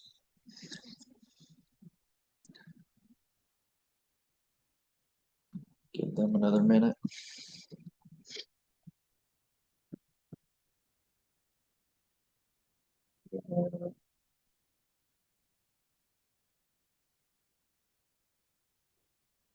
Presentation pulled up anyway. And Alicia, I could advance the slides or hand you control, whatever you would prefer. If you would please advance the slides for me, I would appreciate that. Yeah, no problem. All right, are folks ready? They have this project pulled up in your review module and good to go? Okay. All right, well, thank you for being here, Alicia. Whenever you're ready, go ahead. You have 12 minutes and just say next, and I'll click the slide for you. Okay, thank you. Good morning. And thank you for the opportunity to present the City of Winlock's proposal for Winoliqua Memorial Park. We are seeking to renew an established community park by replacing an aging playground with safe, inclusive, nature-themed play area that welcomes children and caregivers of all abilities. This practical investment in a park our community already knows, uses, and values. Next slide, please. Winoliqua Park is centrally located in Winlock in Lewis County, Washington. The park serves city residents as well as families from surrounding communities, visitors, and youth sport participants. This location matters. The project is not isolated from the people it is intended to serve. It sits inside an established public recreation area close to neighborhoods and community activity where improvements can immediately benefit a broad service area. Next slide, please. The existing playground equipment has served the community for decades, but it is now nearing the end of its useful life. The play value is limited, and the current layout offers limited accessibility. Children with different physical or sensory needs do not have the range of opportunities they should have. Renovating this space will correct a clear gap in recreation service without requiring the city to acquire or develop a new park. Next slide, please. Winoliqua Park functions as much more than a playground. It is a year-round gathering place, a youth recreation destination, and a setting for seasonal events and activities. Parents, grandparents, children, teams, and community groups use the park together. Because the park already supports multi-generational use, a better playground will strengthen the entire site and improve the experience of families who are already coming here. Next slide, please. In 2026, 22 new homes have already been permitted, with additional permits pending. Those numbers represent new families and more children who will rely on Winlock's public spaces. Our existing playground does not meet the community's future recreational demand. Acting now allows the city to improve capacity before the gap becomes larger and more expensive to address. Next slide, please. The need is not based only on staff observation. The city received 117 community survey responses. More than 60% of respondents said improvements would increase their park use, and playground improvements were identified as a priority. For a small community, that response is meaningful. It tells us residents want to reinvest in Winoliqua Park and that the proposed project is likely to translate directly into greater use. Next slide, please. The park already hosts community events throughout the year and supports family recreation across generations. The established use is important because it reduces uncertainty. We are not hoping people will discover a new site. We are improving a place where community life already happens. A modern playground will give families another reason to stay longer, return more often, and participate more in fully in park activities. Next slide, please.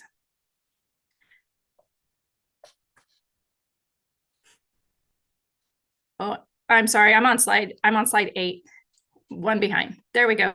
Thank you. The ball fields bring players, coaches, parents, siblings, and other children to the park, yet the children who are not on the field have very limited play options. The new playground will complement organized sports by serving the whole family. It turns time spent waiting for a game into healthy, active recreation and makes the park more useful to every person who arrives with a team. Next slide, please. These photographs show the central problem. The equipment was installed decades ago and no longer serves the variety, accessibility, or recreational value families expect from a public playground. Continued population growth will put more pressure on facilities that are already inadequate. Replacement is a responsible response to both present conditions and anticipated demand. Next 3 slides, please. These views provide a clearer picture of the existing play area. The setting itself is an asset. Mature trees, open space, and nearby park facilities create an appealing recreation environment. The weakness is the playground within it. Old equipment and limited play choices prevent the site from reaching its potential. The project preserves the valuable setting while replacing pieces that no longer meet community needs. Slide 13, so 11, yep, there we go. The project will create a destination playground with a nature-themed design, play opportunities and accessible recreation amenities. A barrier and seating wall will define the play area while also giving caregivers and visitors a place to rest. The purpose is not to simply install new equipment. It is to create a welcoming recreation experience where active play, imaginative play, social connection, and caregiver comfort are considered together. Next slide, please. The design provides opportunities for multiple age groups and combines physical activity with interactive learning and sensory engagement. Children will be able to climb, balance, explore, imagine, and interact. Offering different ways to play is essential to inclusion because children do not all engage with recreation in the same way. The variety of experiences allow more families to find something meaningful and enjoy at the park. Next, 2 slides, please. The design fits the location because it uses an established recreation area beside existing restrooms, picnic facilities, parking, pathways, and other amenities. The playground will be centrally located and accessible from ADA parking. It complements the natural park setting, preserves its character, and integrates infrastructure the community has already funded. This is a strong functional fit. The city is placing the right improvement in a location already equipped to support it. Slide 18, please. Accessibility is built into the project, not added as an afterthought. An ADA route will connect parking, restrooms, and the playground. A ramp will connect the sidewalk to the play area, and accessible surfacing will support movement throughout the site. These improvements will benefit children with disabilities, caregivers using mobility devices, grandparents, and anyone who needs a clear, barrier-free route. The drinking fountain and improved circulation further support a comfortable, inclusive visit. Next slide, please. A dedicated area for younger children provides developmentally appropriate play in a nature-themed setting. It encourages imagination and movement while giving families with small children a place designed specifically for them. This directly expands the range of recreation opportunities at Winnequa Park and helps ensure that the playground serves children at different stages of development. Next slide, please. The larger playground brings several play experiences together in one location. Physical and sensory elements allow children to participate in different ways, while accessible features help children play alongside family members and peers. Inclusion here means more than reaching the edge of the playground. It means having meaningful opportunities to enter, move through, engage with, and enjoy the play environment. Next slide, please. The playground is designed to support climbing, balance, coordination, social interaction, and confidence for multiple age groups. A diverse mix of equipment gives children reasons to return as their abilities develop. The accessible ramp is integrated into the play structure while supporting shared play instead of separating children by ability. That combination strengthens both the physical and social value of the project. Next slide, please.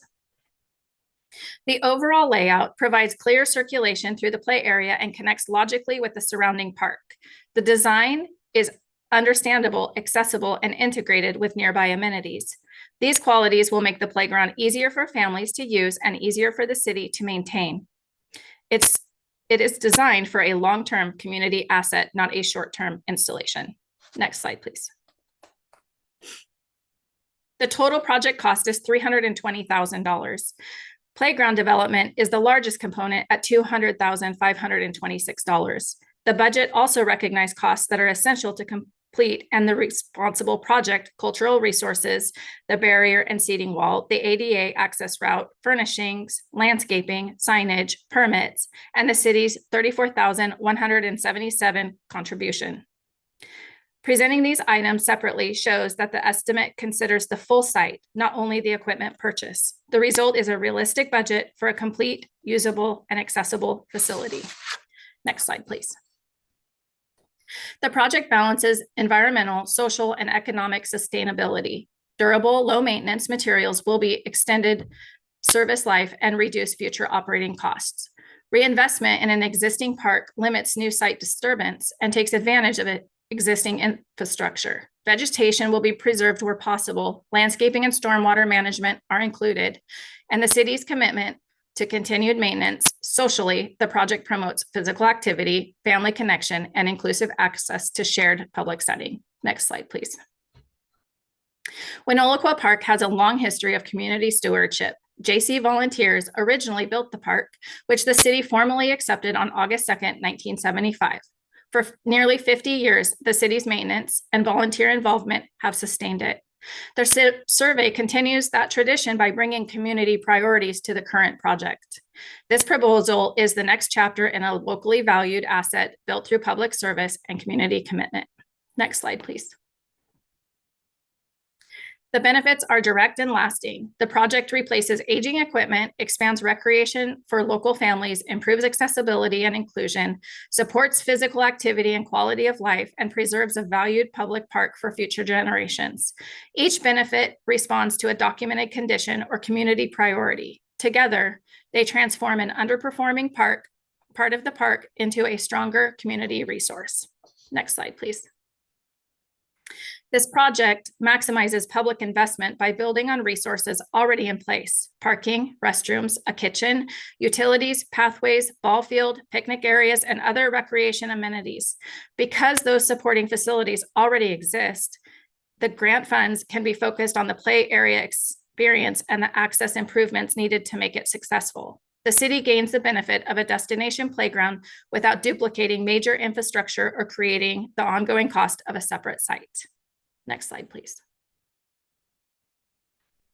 Winlock is asking RCO to help us renew a park that has served our community for generations. The need is visible in the aging equipment, documented in the community survey, and growing with new families. The solution is well matched to the site, inclusive by design, financially practical, and sustainable over the long term. An investment in Winolequa Memorial Park will give children of different ages and abilities a place to play together and give families a stronger reason to gather, move, and connect. We respectfully ask for your support. Thank you for your time and consideration. Great, thank you, Alicia. All right, questions from the committee or any clarifications needed?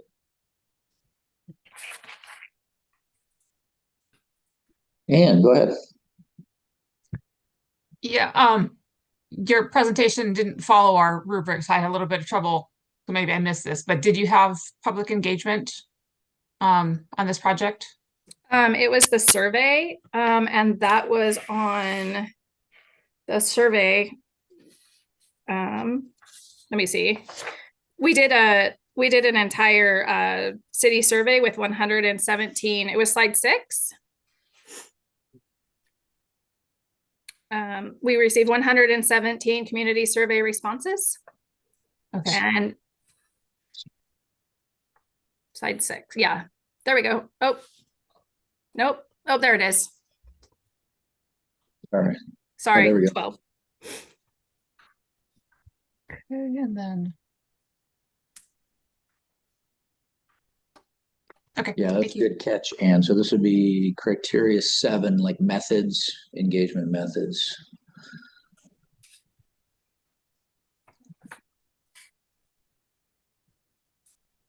Yeah, and I think you had slide, like at the top here, you had slide numbers instead of criteria numbers. So I think hopefully folks were tracking that. I see. I think that's where, yeah, when I looked up, I was like, oh, we're off. Yeah, this one, yeah, you had like, so 4 or 5. That one just got misnumbered somehow, but Yes, it sure did. but those were slide numbers, not criteria number. But I think you had the criteria labeled fairly well. So Okay, thank you. but yeah, this one here on, so this would be project engagement methods. All right, good catch. And any other questions or clarifications needed?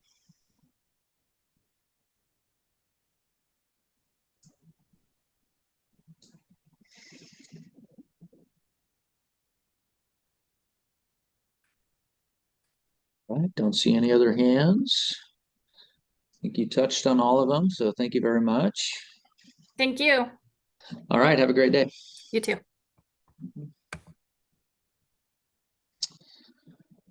All righty, move down the road a short ways to City of Woodland. Thanks again, Riley, for hopping on early. Russell, thanks for being here. Grants Manager, Southwest Washington. And there you are, Horseshoe Lake.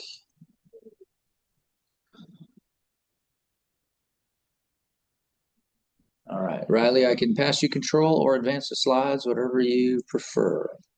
Yeah, if you don't mind advancing the slides, that would be fantastic. Can do. Just yeah, just say next and you can start whenever you're ready.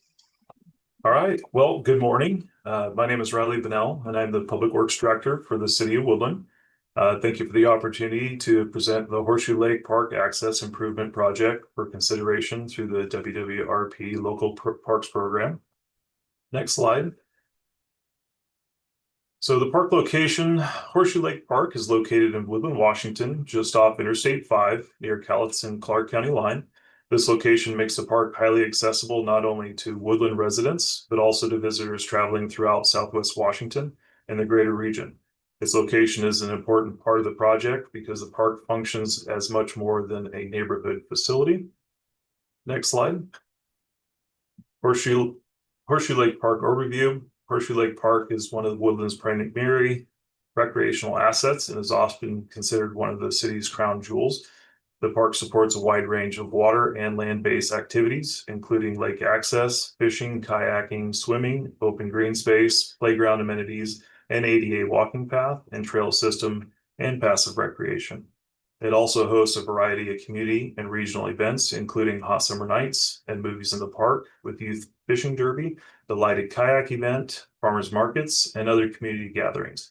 With more than 150,000 visitors annually, Horseshoe Lake Park serves both as a daily use recreation facility and a regional gathering place.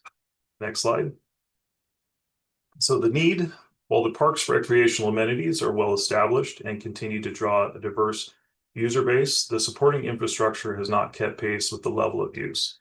The city sees firsthand during normal summer use, especially during major events when hundreds of people may be using the park at the same time.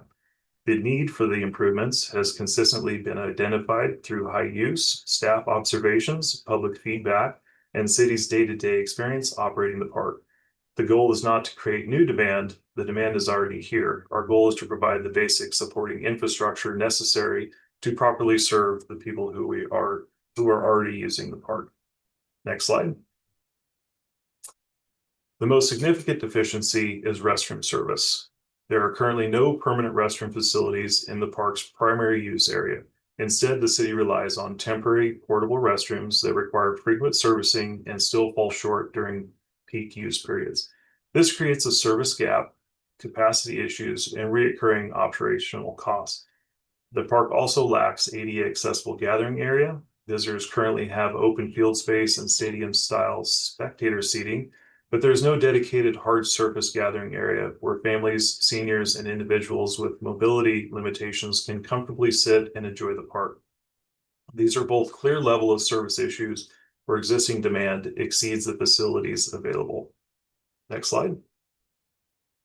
Project scope. The first major component of the project is construct a permanent ADA compliant restroom facility, including the necessary water, sewer, electrical, and stormwater infrastructure. The restroom is proposed adjacent to the existing path near the trees and existing parking area, which provides an efficient access, good visibility, and convenient service to the park's highest use area. Building code also requires EV charging infrastructure within the existing parking area as part of the development. Given the park's proximity to Interstate 5 and the number of regional visitors it serves, that infrastructure will also provide useful amenity while meeting local and state development requirements. Next slide.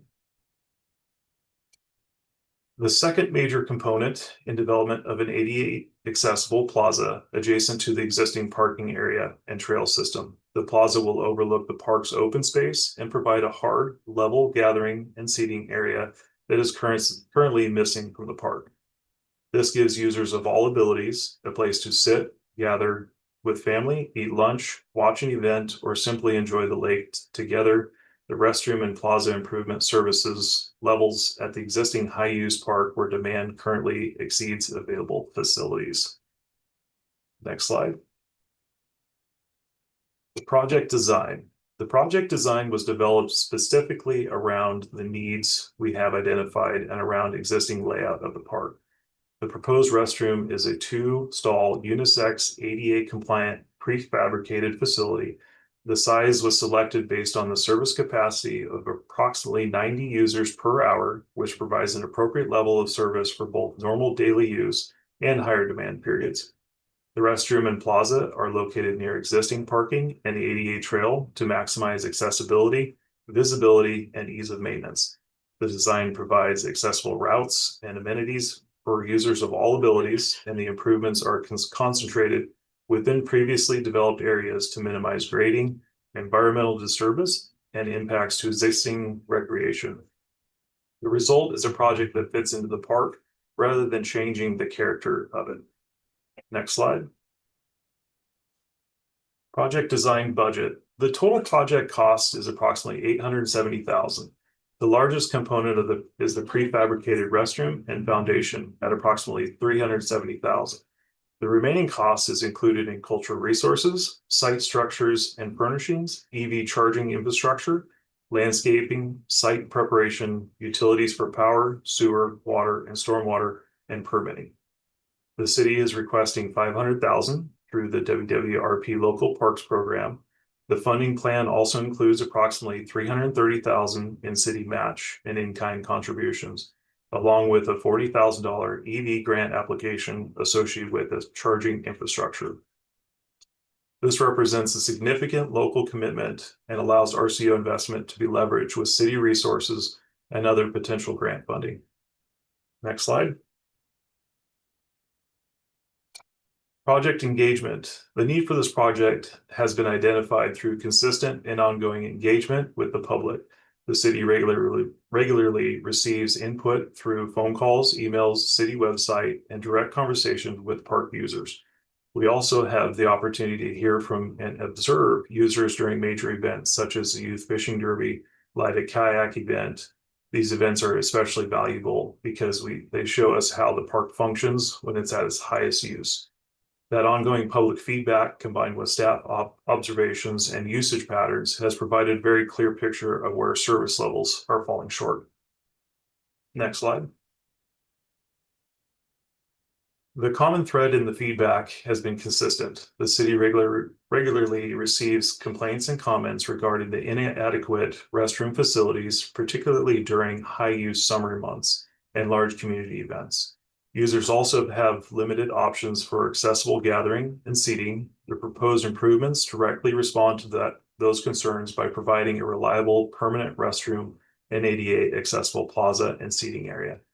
This project is not based on speculative future need. It responds to the concerns and the community is already expressing and conditions the city is already experiencing.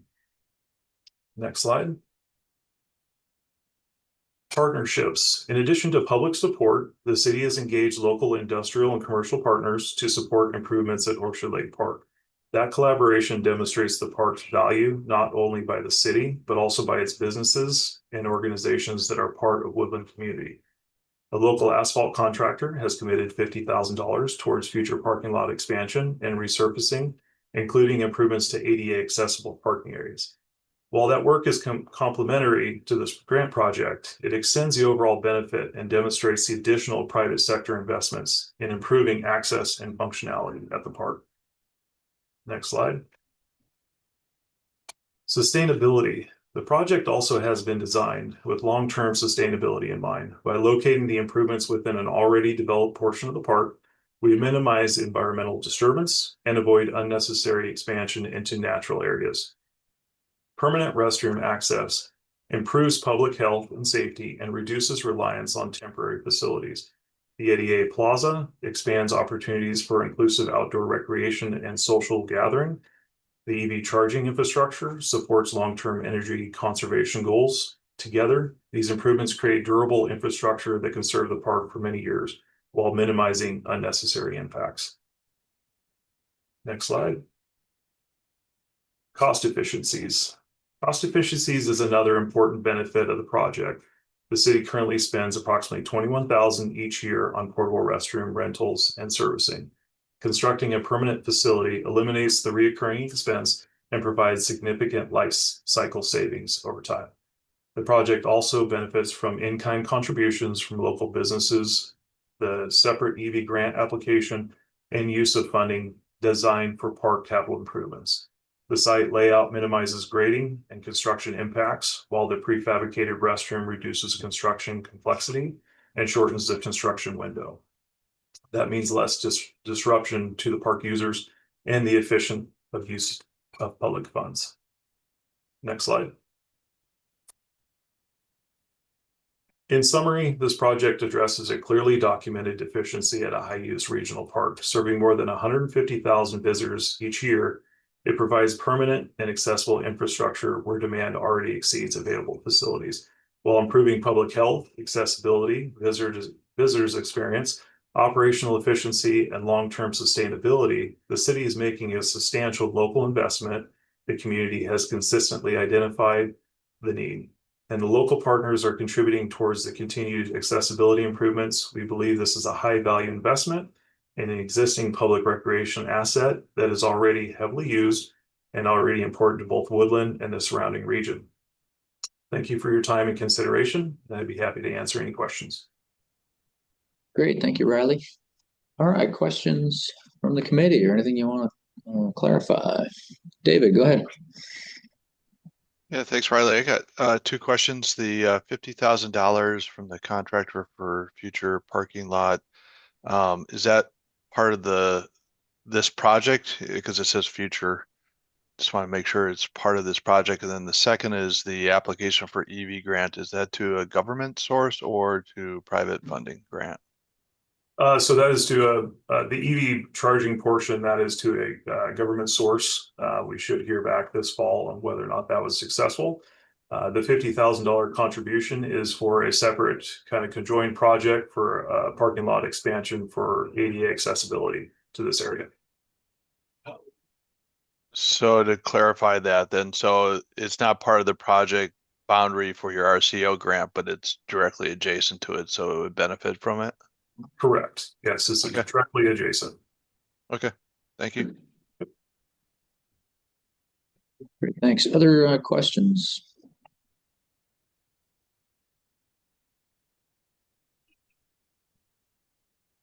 Riley, on this side, it says in-kind donation from businesses. Is that the parking lot thing you just mentioned, or is there something else? That includes the contributions from local businesses, the 50,000, and we were actually just informed that we have another local construction company that's going to donate $8,000 in rock and excavation to the project as well. We just found that out late last week, so I apologize for not having that updated in the presentation. Okay, great. Yeah, no worries. And I know at this point your application's locked down, so your application still just says, local appropriation, but it's good to know that that just came in, so that's something the committee can consider. Yes. Yeah. All right, other questions? All right, it looks like we're good. You covered all the criteria. Appreciate that. All right, thank you very much. All right, thank you. Take care. Dude. Okay, we have arrived at our lunch break. Nice. When do we come back? 1:10. So yeah, 1:05-ish. Make sure you hop back on and we're ready to go at 1:10. Anything you need from me that I can do for you now, or find information for you during lunch or anything, or all good? Cool. All right. Thanks, everyone. See you in a bit.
the shuttle has cleared the tower.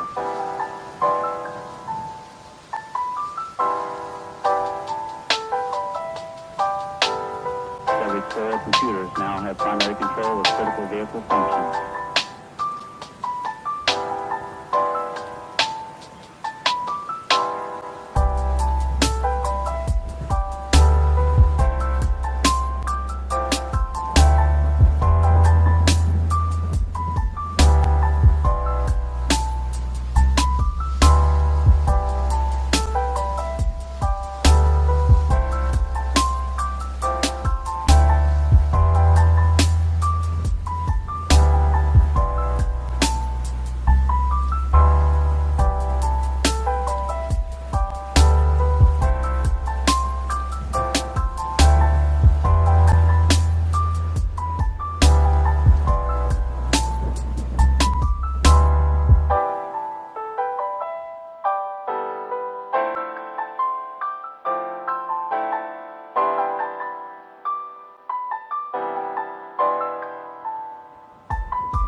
and B, the first flight of the orbital Discovery, and the shuttle has cleared the tower.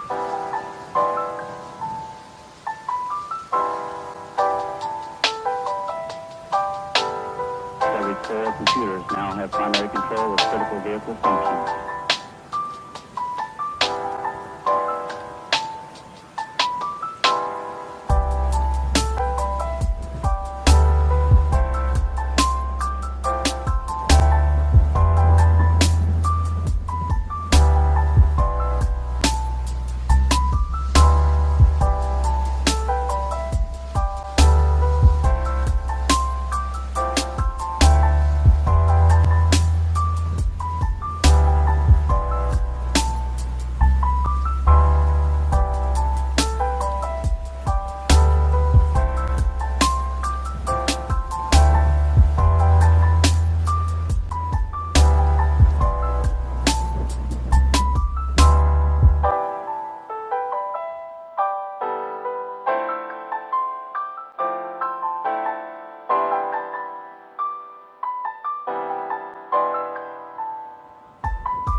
Hello, everybody. Welcome back from lunch.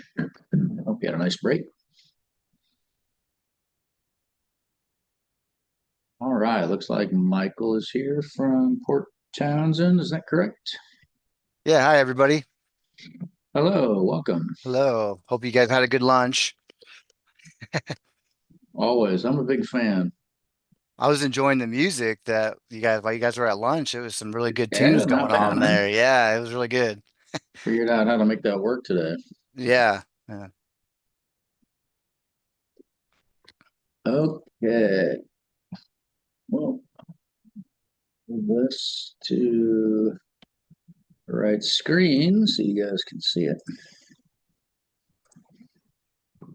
There we go. You see that? Yes. Working? Excellent. All right. Yep. I can advance the slides or give you control, whatever you prefer. I can take control if that's okay. Good. Yeah, let me just pass it to you. Yeah, go ahead and click on the screen and that should activate it for you. Okay. Does it matter back or left or right? Go back or Yeah, you should be able to use like your arrow keys on the keyboard or okay, that down helps. in the lower left if you hover. Oh, there you go. Yep. Yeah. I Keyboard are got it. usually the easiest thing. Yeah, I like the keyboard. Yep. Yeah. Cool. Well, whenever you're ready, go ahead. You have 12 minutes. Cool. Yeah. Thank you so much. I'll get started. Michael Todd, I get the honor of presenting today to represent the city of Port Townsend. The city of Port Townsend is applying for $500,000 to assist in the development of a new west side park known as Hancock Street Park. This is a 0.75 acre parcel that is owned by the city of Port Townsend. It was deeded to the city for park purposes back in 2005. The city of Port Townsend is located in East Jefferson County and at the tip of the Olympic Peninsula. Site location map here, Hancock Street Park is in the southwest part of town known as the Castle Hill neighborhood. On the map here shown, it's the red star. Our largest elementary school is just to the north, located on Discovery Road in Sheridan, just a few blocks away from the project site, and is connected by trails. As you can see from this local inventory map, Hancock Street Park is only one of two city-owned parks on the west side of town. 20 walking minutes to the north, 35th Street Park is currently partially wetland preserves with only walking trails and no other playground or active equipment present. 10 minutes to the south is Bishop Park. It has an active area with a smaller playground and a large passive area. Every other city-owned park is over 20 walking minutes away from this site. This slide shows two categories that this project falls under. One being communities in need. That has a requirement with 20,000 residents or fewer and a median household income of less than 94,000. It also falls under the underserved population. This project falls in a census block group where the median household income is less than 66,000, which is 70% of the state median household income. This slide was pulled from our 2026 PROS plan. It shows Port Townsend areas lacking access to parks and recreation. Our survey respondents were asked which areas of town lack access to parks and recreation spaces, and we're provided with this map as a reference.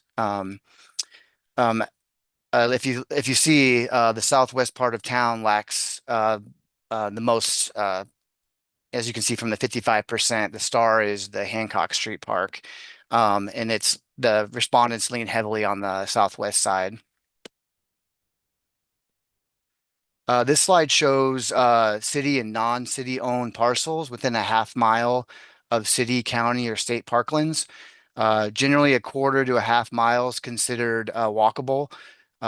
Ensuring that there is parkland in proximity to a majority of the residents was highly supported as described in the PROS plan under our community and profile engagement section. Based on access, there are gaps in the central and western neighborhoods of Port Townsend. This map shows if we are successful with the Hancock Street Park development, then we would be filling in a much needed gap in the southwest part of the community. It's also good to note if you remove all the light colored non-city owned properties, you would really see that the need in this area of town. This slide was also taken from our pros plan that shows Port Townsend has a higher disabled population and a higher mortality rate based on the state of Washington averages. These stats show importance to the community that every household has access to park and open space within a 10-minute walk to their homes. Project scope will develop a new universal playground that includes nature-themed elements, an open-air shelter for small gatherings, accessible walking trails, and accessible playground surfacing. Other features include 2 ADA parking stalls located within just a few feet of the playground, a landscape buffer for sound mitigation along the Hancock Street Trail, and accessible portalets as well for restrooms. Future phase of this park would be a more permanent structure for a restroom. In its current state, this parcel is in desperate need of some attention. This project aims to maintain existing healthy fir trees and selectively thin the aggressive willow trees and invasive Himalayan blackberries that have begun to push out the native understory. Our city code requires direct replacement of any removed tree as 2 to 1. So we'll look at replanting trees in the right place. City staff and the community agree that preserving as much of the existing vegetation is a top priority. Working with the community and local partners such as the Rain Shadow Bird Alliance, we'll continue to add bird habitat such as tree snags, nurse logs, and habitat piles. The photo on the right shows an existing story walk that we would look at adding to for educational and bird education purposes. Project design. This slide shows a rendering that includes accessible play surfacing and ADA parking. There is still engagement that needs to be completed in 2026 and 2027, such as color schemes, and then trying to include some natural elements as we looked for more nature-themed items. Here you can see multiple inclusive and universal play features, as this playground is geared towards being 100% accessible and interactive for kids and youth. If this grant is successful alongside the golf park, Port Townsend will have 2 fully accessible playgrounds. So design and budget. This slide shows a few of our milestones that we've already been completed. As you can see, the playground vendor has been selected. We've had multiple touch points with community engagement in 2024 and 2025. So we feel that this project will be shovel ready in 2027. Budget estimates came from our playground vendor as a design build for an all-in cost. We are confident in our estimates as total costs for this project are approximately $500,000. The city intends to match this grant with its reserve funds, which have been set aside already, a 10% match. This cost includes everything from the shelter, playground, engineering, cultural resources, and permitting. In 2025, our city team put on several successful events geared towards young families. This slide shows 3 events that took place, which include the goat party, the bike rodeo, and the magic show, just to name a few. During these events, families voted by using a pom-pom polling method to capture how they like to play and what park features they enjoy the most. Table on the left shows total votes, and then the survey on the right shows how many stickers each activity received. This slide shows written responses that we received, stickers on our goals and policies during one of our engagement studios that took place in 2024. The city of Port Townsend also hosted an open house event at the Hancock Street location where 30 to 40 individuals from across the neighborhood, including the older community members from the Port Townsend Senior Assisted Living Home, attended to voice their support and ask questions about the project. At about around the same time, a group of elementary kids from the Salish Coast Elementary School were taken on a field trip to explore the site and asked for their feedback on the new park. We'll just say that they were pretty excited that day to get outside. Along with support from our community, many local partners have written letters of support for this project. We have received offers for donations, including trees and benches for this new development from the Quimper Parks and Trees Foundation. We are extremely excited to have these partnerships and support from many local organizations. This slide shows just a few of those letters of support. They're also included in the packet and the application. One way our growing parks team can maintain our existing playgrounds is the development of a playground replacement and maintenance guide to update and maintain existing playground equipment. This allows us to assess, plan, and budget accordingly for the playground replacements. As of 2026, we now have 4 full-time staff members and 3 seasonals each year. So this allows us to think more strategically, and we're more geared towards deferred maintenance. This park can easily be accessed by bike from the Washington State Ferry System, as well as the Jefferson County Transit offers a free shuttle that runs along the Olympic Peninsula. It's also within walking distance of our Boat Haven Marina. In addition, the Olympic Discovery Trail runs along the southwest part of town, connecting Hancock Street on a major ADA priority route, thus minimizing environmental impacts of car use and increasing opportunities for sustainability efforts. This slide was taken from our recent pros plan. It shows Hancock Street Park, the red star again, on the ADA priority route. It's connected routes that run past Salish Coast Elementary School, and then you can also see the Olympic Larry Scott Discovery Trail at the bottom there. Cost efficiencies. The total cost for this project is approximately $500,000. The city intends to match this grant with its reserve funds for the required 10% match according to the census block it's located in. The city also intends to do some of the labor internally to drive the cost down on this project. The plan is to tap into our local support groups for help with long-term maintenance. With the help from our community partners and our urban forestry funds, we intend on increasing our forestry footprint at this project site. In addition, the city of Port Townsend has a strong history of community support for its parks and programs, with several pre-commitments of volunteer work. We have many volunteer programs that help support parks, including park cleanups, Adopt a Park and Adopt a Trail program, as well as the Trash Task Force. We will lean on all these groups for support of this site. In closing, this location looks to increase access to parks and open space to all community members. This project seeks to provide equal access for everyone to enjoy nature, wander the accessible trails, view a variety of different bird species, have a picnic, and enjoy our universal play equipment. We thank you for your support. Great. Thank you, Michael. Yeah, thank you all. Yeah. All right. Questions from the committee or anything you need clarified?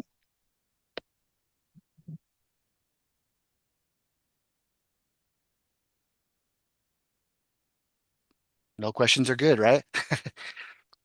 Yeah, you Yeah. covered all the criteria. I did notice one thing. Okay. Bottom left, benches and tree donations. Yes. Are those committed, and what's the approximate value of Yeah, so we have a foundation here in Port Townsend. It's the Quimper Parks and Trees Foundation, and they have been raising money all over the peninsula, and they've been putting in benches, and they have a little tree nursery that they started, and so we've got pre-commitments from them to assist with benches and trees for the park and the whole city. That's great. For this parking Yeah. project, what's the value of their commitment? You know, talking like a few $1,000s or 5 or 10 or... I would say more. I would say up to the 10, I mean, benches aren't cheap these days. And so either are trees, so and the cost to plant them. So there's the labor to get those installed. So yeah, I would say, $10,000 worth of volunteer, work and donations. All right, good.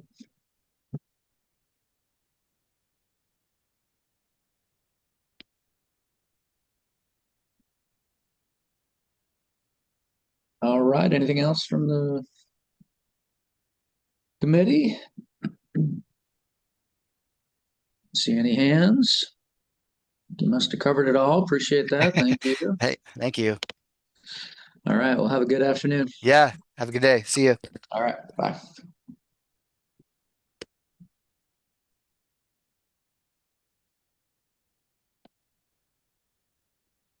All right, next up, heading to City of Warden. And Lindsay, looks like Lindsay's here.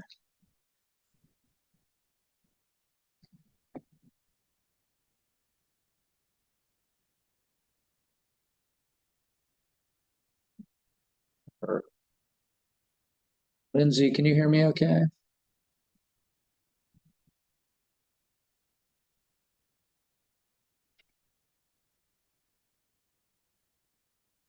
Hello.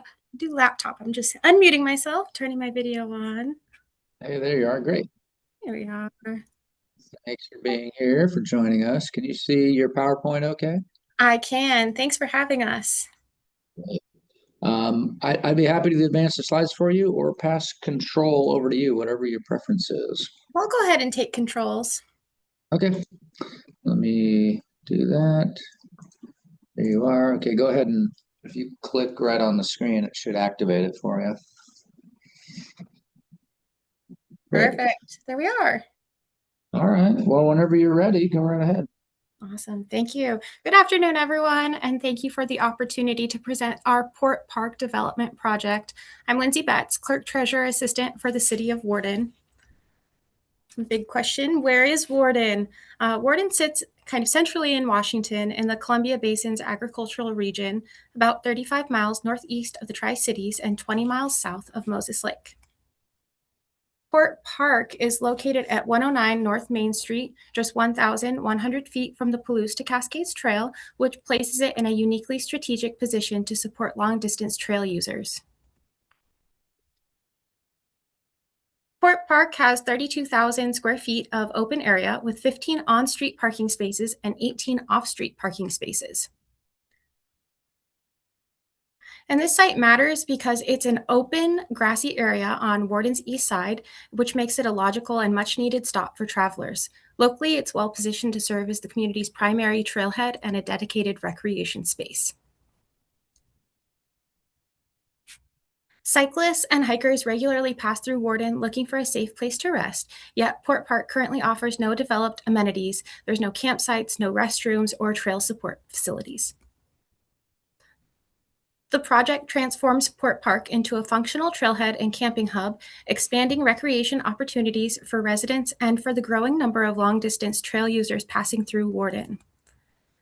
The project includes primitive campsites, a group campsite, a restroom and shower building, an access trail, shade structures, bike racks, repair station, barbecue pits, and other supporting features.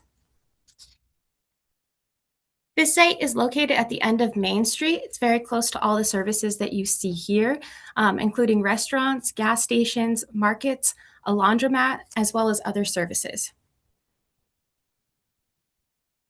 The need for this project comes from two directions identified in our Parks, Recreation, and Open Spaces Plan, which I will commonly refer to as our PROS plan. These are gaps in Warden's recreation system and increasing regional trail demand. These needs, both the recreation gaps and the rising regional trail demand, were repeatedly emphasized through community input and pros plan analysis. Worden's parks currently serve specific purposes. We have baseball fields, basketball courts, playgrounds, even horseshoe pits, but none provide camping or trailhead services. As a result, there is currently no appropriate place in Worden for cyclists or hikers to camp or access restrooms during their travels. In these pictures, you can see the 2026 trail riders using the area around the park as their pre-approved campsite, highlighting the clear need for a designated, properly equipped location. Port Park is the closest city-owned property to the trail corridor. Staff frequently encounter trail users seeking a place to stay, and this site offers the most practical and suitable location for designated facilities. From our pros plan, the city has prioritized the new Port Park as a central amenity for residents and visitors. The project is supported by preliminary surveys and plans that lay the groundwork for a phased development approach. Washington State Parks Foundation has named the Palouse to Cascades State Park Trail as Washington's most expansive trail. It is a 251-mile trail that follows a historic railbed from the forests of the Cascades through the Columbia Basin to the Idaho border, giving hikers, bikers, and equestrians the chance to explore the diverse environments of nearly the entire state. More than 80,000 people travel the trail each year, making it one of Washington's most significant long-distance recreation corridors. Our City Parks Recreation and Open Space Plan identified Port Park improvements as a priority based on community input. And here we're going to see some objectives and policies that we came up with through our PROS plan. So Objective B, the city is seeking mechanisms to fund the enhancement and expansion of existing parks and recreation facilities, as well as provide the location of new facilities.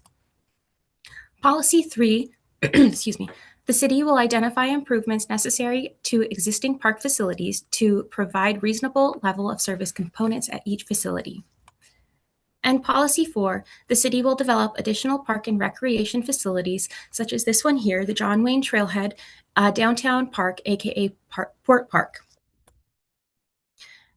During our pro-plan community input, residents expressed a desire for more outdoor gathering spaces, improved amenities, and better support for trail users passing through Worden.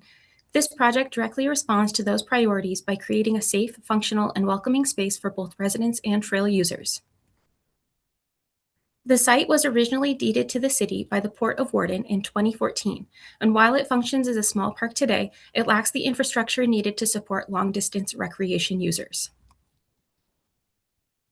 The project will construct a restroom and shower building, 3 primitive campsites, a group camp area, shaded areas, 825 feet of circulation paths, bike racks, bike repair stations, picnic tables, barbecue grills, trash and recycling receptacles, landscaping, drainage improvements, and utilities.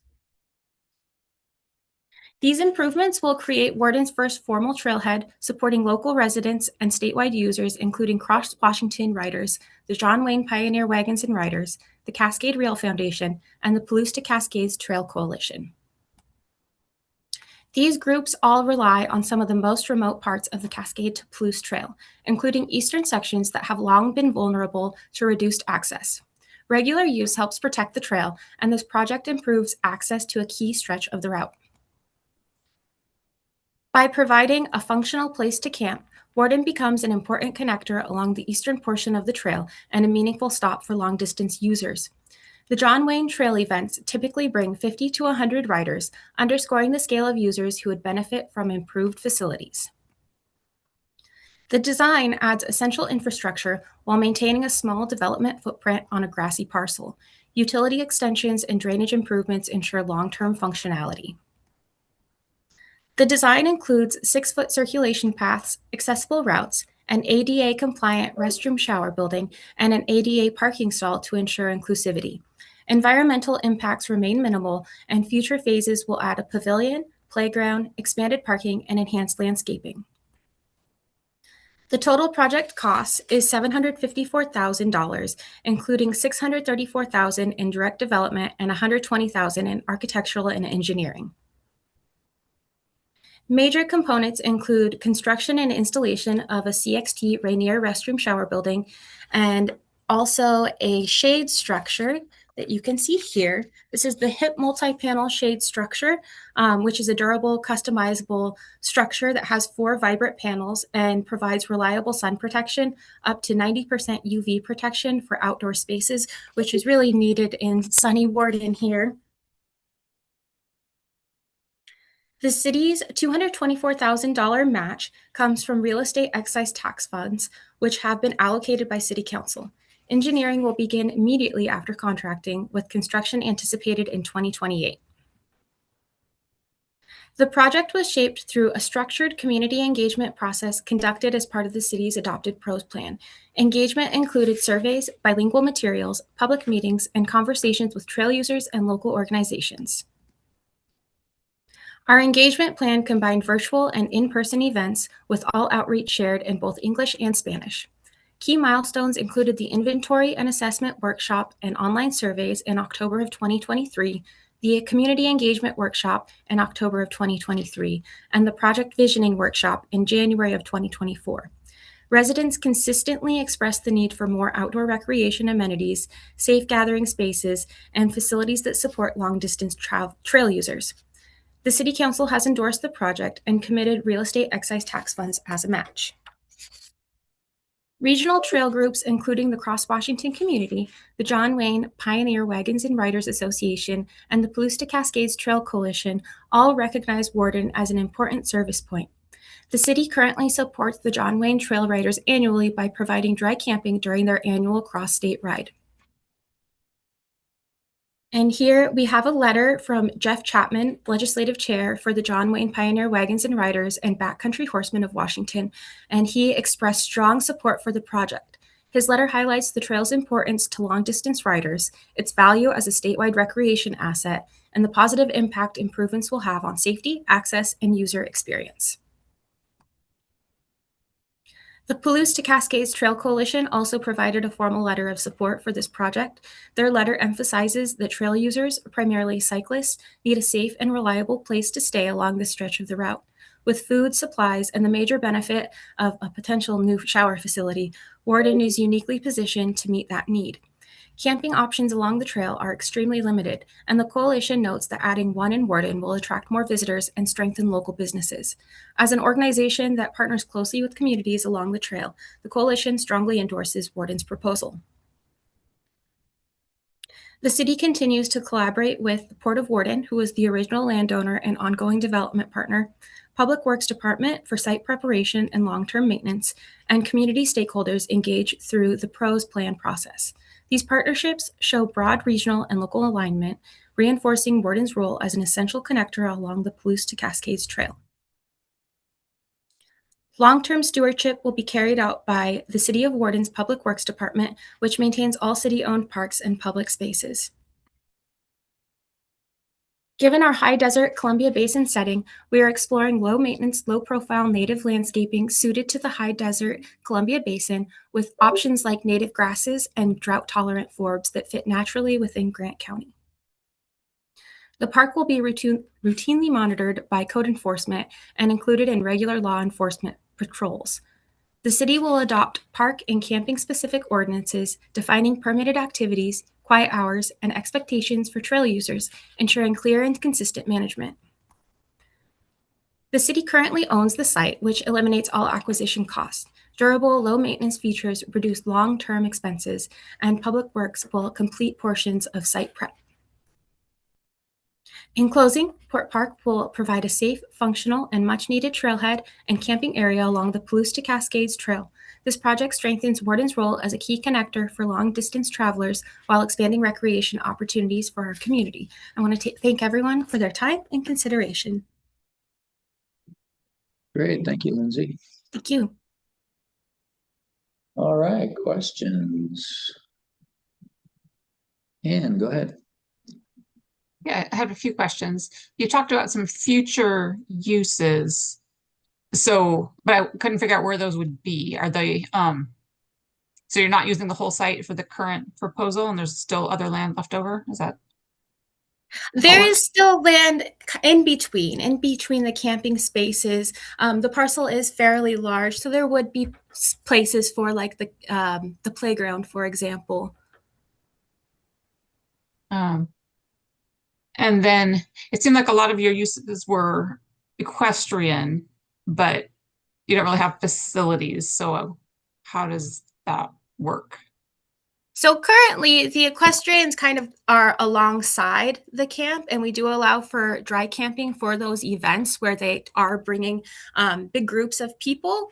And it would give them more of an area to set up their tents, as well as having their horses and equipment parked along the side of the park. Okay, thank you. You're welcome. Thanks. Other questions or anything you need clarified?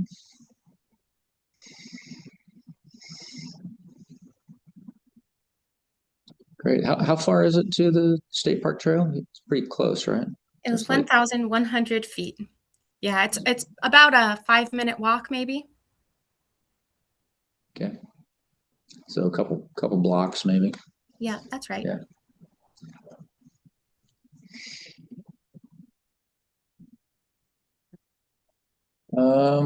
Good. All right. Well, looks like you covered everything, so appreciate that. And Thank you so much for your time. Yeah. All right. Have a good afternoon. You too. Thank you. Bye.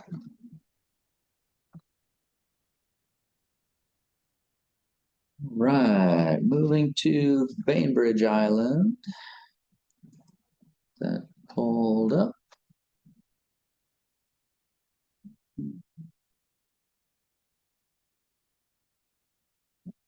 Matthew logged on. You presenting this one, Matthew? Yes, Carl, I am. And my practice should have allowed the camera to come on, but just hope we don't go without a camera.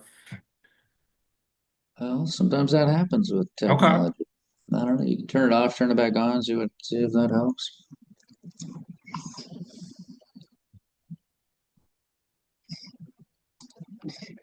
Can you see the slides okay, though? Yes, I can. So you may just get the voiceover. All right, that works. I hope that doesn't disturb the presentation in any way. No, I don't think so. I can hear you just fine. I think hopefully everyone else can too. Super. Would you like me to pass you control, or I can advance slides, whatever you'd like to do? I'll let you advance slides. Thanks, Carl. Okay, no problem. Well, you got 12 minutes, so go right ahead. Well, good afternoon. My name is Matt Keogh. I'm with Bainbridge Island Metropolitan Park and Recreation District. Pleasure today to present a development project, and this is for Sakai Park on Bainbridge Island. Aptly named Learn and Play, because we're looking to take this unique environment and bring young people in, but people of all ages, for outdoor recreation. It's really an activating more of a really central piece of property in the center of the island. The picture shows a young person sort of tuning into both sides of this park, which I'll describe to you in just a moment, particularly the different landscapes. Next slide. So this shows Bainbridge Island and how we have a proximity to Seattle here in Western Washington, a popular destination on the state's #1 tourist destination use, which is the ferry system. Next slide, please. So there's Sakai Park, again, rather central. If we could go to the next slide. This will show it in better detail. Sakai Park is actually on the edge of the urban area of Winslow. It's also in walking distance of the ferry terminal, which you might notice is another light green color at the bottom, whereas the project site is a red star within Sakai Park. Blue colored items happen to be the school's the local Bainbridge Island School District's facilities. And we'll get into detail about that, but just a number, just a factual point, 95% of the island's 4,000 school children are in walking distance of Sakai Park. Next slide. This is the aerial photo, again, with the project area shown and with a red star. This is at the end of the park's driveway, right in the center of the park. On one side of this 23-acre parcel is a wetland complex, and you get a picture of that bog, which has a circular or a trail surrounding it. The uplands, where the other picture is shown of a bench, is of a meadow area that we've begun to activate with trails and amenities. But this project, again, is to really activate active recreation, bringing people to the site. So the site was purchased through a community-approved bond in 2016, so a lot of community support behind it. It was awarded an RCO acquisition funds in 2018. Next slide. So this slide shows a concept plan submitted to RCO at the time of acquisition. This shows our commitment to both active and passive recreation on the site. Some of the basic infrastructure is still missing, and that's one of the items that we're really focused on doing. It is a local priority expressed over the last 10 years to bring recreation into this downtown area, to be in walking distance of the schools, of urban services, multifamily residential, which is surrounding the park. Next slide, please. The need for the project has been identified through those kinds of concept plans and have been reiterated and brought up throughout the updates to them. I'll show you those in a moment. But most recently in our 2026 PROS plan, which had a real focus on bringing access to services to where in proximity of the population and bringing quality to our existing parks. We have a lot of parks. Within 49 of them, however, we lack what is being proposed in this project, which is place-based nature play with curriculum. And that has been ready to be activated with our partners, the Bainbridge Island School District. The PROS plan calls for outdoor unstructured recreation for all ages, something we have not intentionally done. Nature play, again, which we lack. Outdoor education, this would be our first and only outdoor education space accommodated because of this grant funds. And then access to natural resources and management of landscapes within central part of Bainbridge Island for people to be in. Most evidently, there is a high need for support facilities on this project. You can see our troll, she's famous, honestly has over 10,000 visitors a month, and yet we do not have some basic amenities here. Park improvements have been allocated for. There's a little snapshot of our CIP showing $50,000 for Sakai in 2027 and in 2028. These will only go that $100,000 a limited way, though, without matching funds from this grant. Let's go to the next slide, please. So let's look exactly what we can do with this project. 3 basic elements. Again, at the end of the driveway, you do see images in red to show you the 3 basic components. But I'll point out that the tennis courts were installed in 2024. The parking area was improved just in front of the tennis courts. What we have beyond that is just spread gravel. I have a picture of that. But your project, this project will allow us to improve the parking with turnaround space, important, as well as ADA space and proximity to play areas and restroom. 6 to 8 new parking spaces. The permanent restroom, that's number 2, and number 1, a play area. I finished with that because of the next slide, please. Want to show you what we do when our 50,000, we've put in a play space of this nature. We do this ourselves, but we certainly would like to advance this. We were able to secure the square footage of the play area in existing submitted permit plans. So with the rain garden to catch the runoff, we have space within our play area and we'd like to add more to it. If we go to the next slide. As I said, we don't have an outdoor education space, so with the schools, we'd like to activate that on the edge of our play area, and inclusion of play and fun elements maybe to the playground that we have not been able to afford without a match to the grant. Next slide. A little bit more of some of the curriculum planning, particularly this shows maybe potential panels that would speak to the trees. We have a succession of landscapes, including forest and alder, in order to show people how a meadow is also activated. It's been fun to look at different ideas like the one shown on the left. Next slide, please. Our permanent restroom, I'll just continue to say this may inspire us to spread into the meadow. We talked about keystone or keyhole play stations in the future. These are something that the local community has already expressed interest in, including the art community, which is looking at using our rollable path through the meadow already in place to have stations maybe along the lines of getting into the landscape and learning more. Also, sensory and education focus has requested. Next slide. The permanent restroom, the number one thing asked for. You can see that we have a double porta potty on site. This is something that is asked for to be replaced, and we have a standard that uses CTX. It's handicap accessible. This is what we've intended to spend the majority of our funds on, and we're excited that we may have this in the near future. Next slide. This shows the existing informal parking area that we will formalize and includes even just a sign we've had to put out. We really can't accommodate school groups right now without a turnaround space and safety and formalized parking.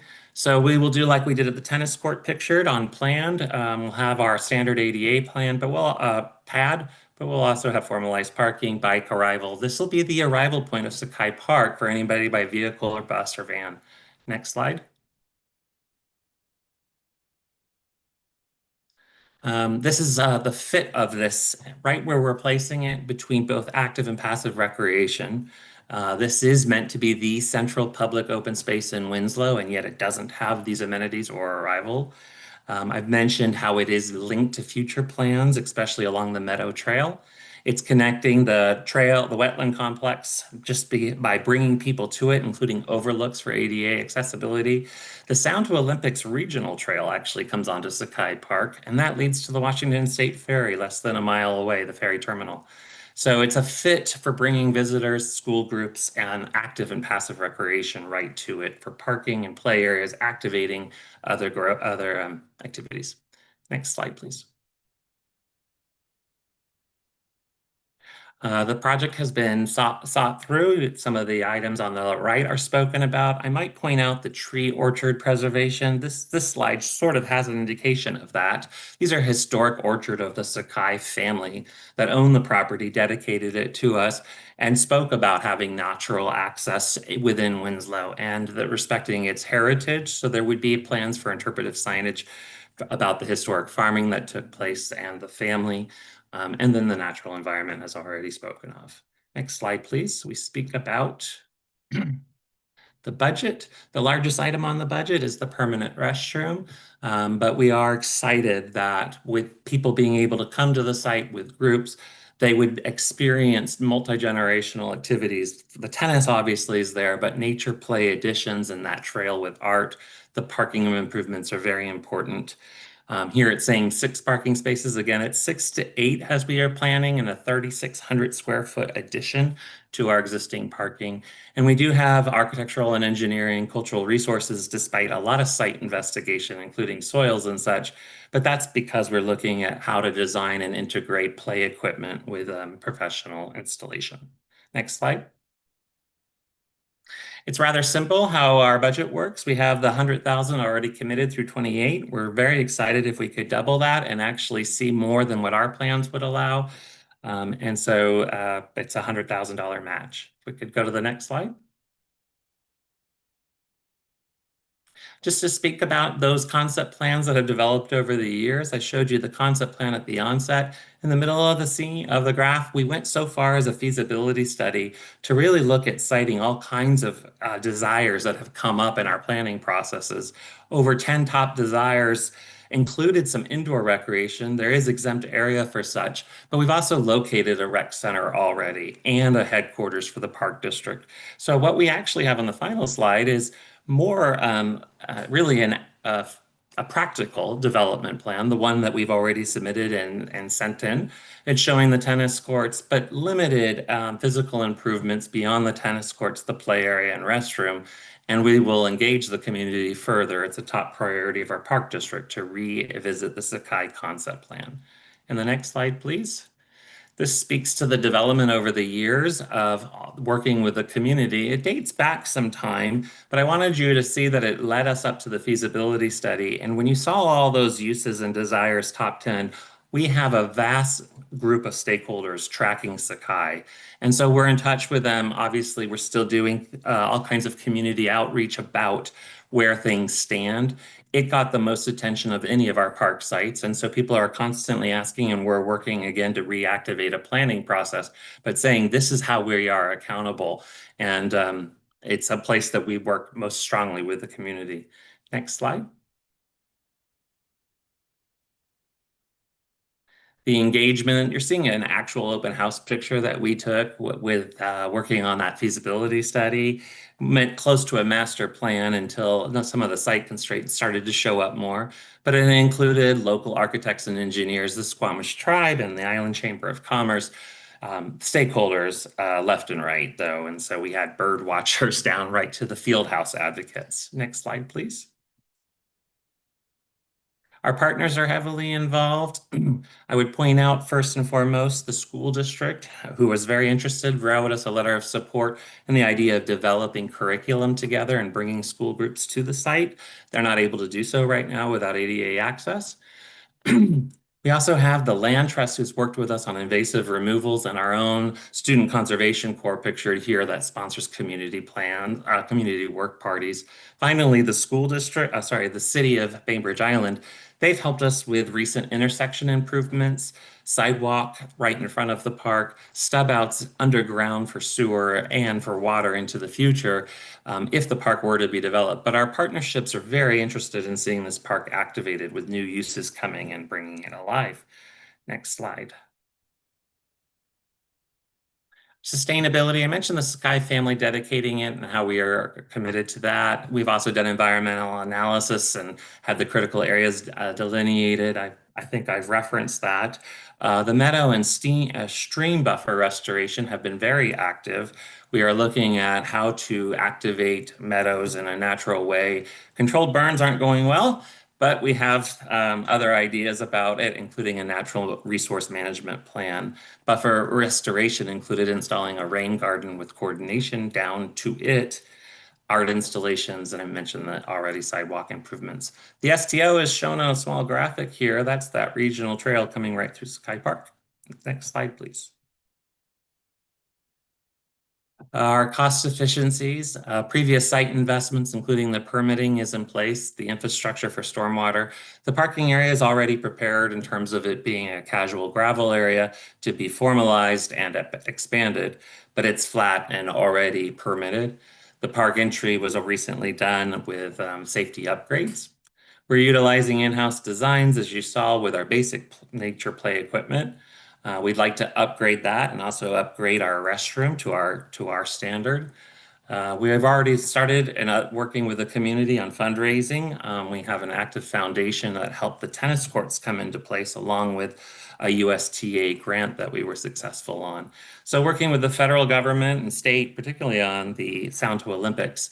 But this is already an invested site prepared for these improvements and leveraging a lot of community and grant support, well, at least small grant support. Next slide. I just want to wish you guys a chance to come to Bainbridge Island. It's such a great destination. This is actually showing the end of STO, bringing people into the lower portion of Sakai Park. And we're looking forward to seeing more all ages come to our meadow, park, play, and enjoy. Thank you. Great, thank you. All right, questions or anything you want to clarify about this project? Thanks for asking that, Carl. Sure. I'm going to pass on anything about clarification. I'd rather see if there was a question that wasn't clear. Yeah, I think you covered all the criteria, so just if we missed something or want to go back and take another look at a slide, committee members, let me know.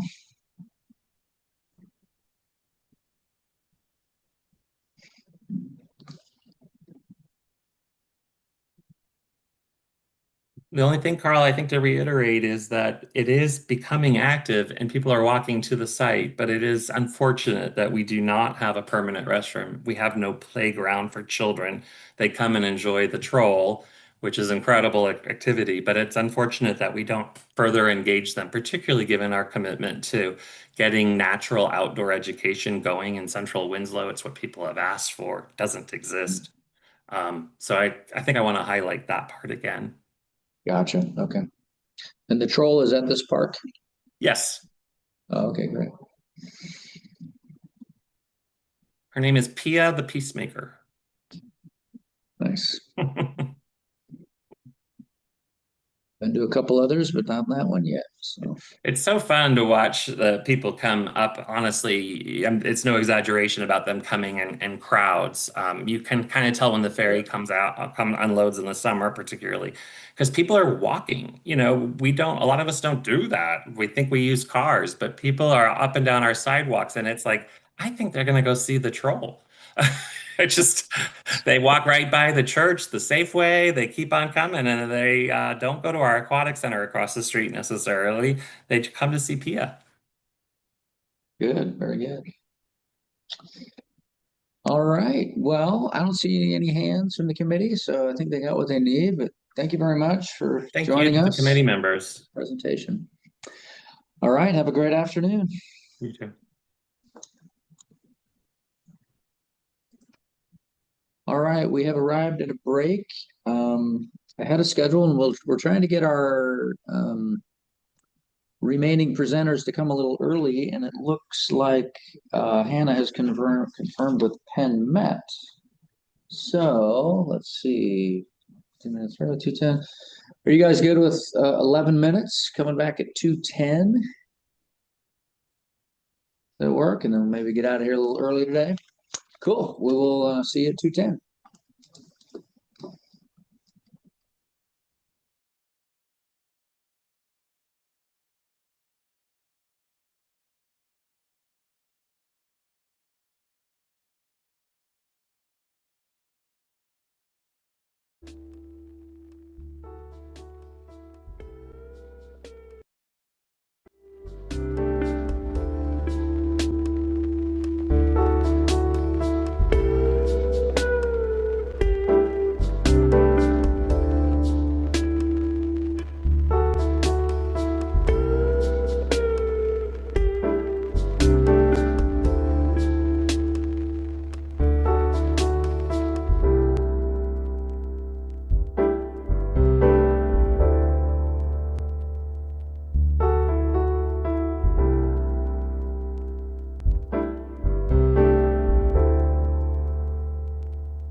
All righty, welcome back, everybody. Welcome to Penn Met.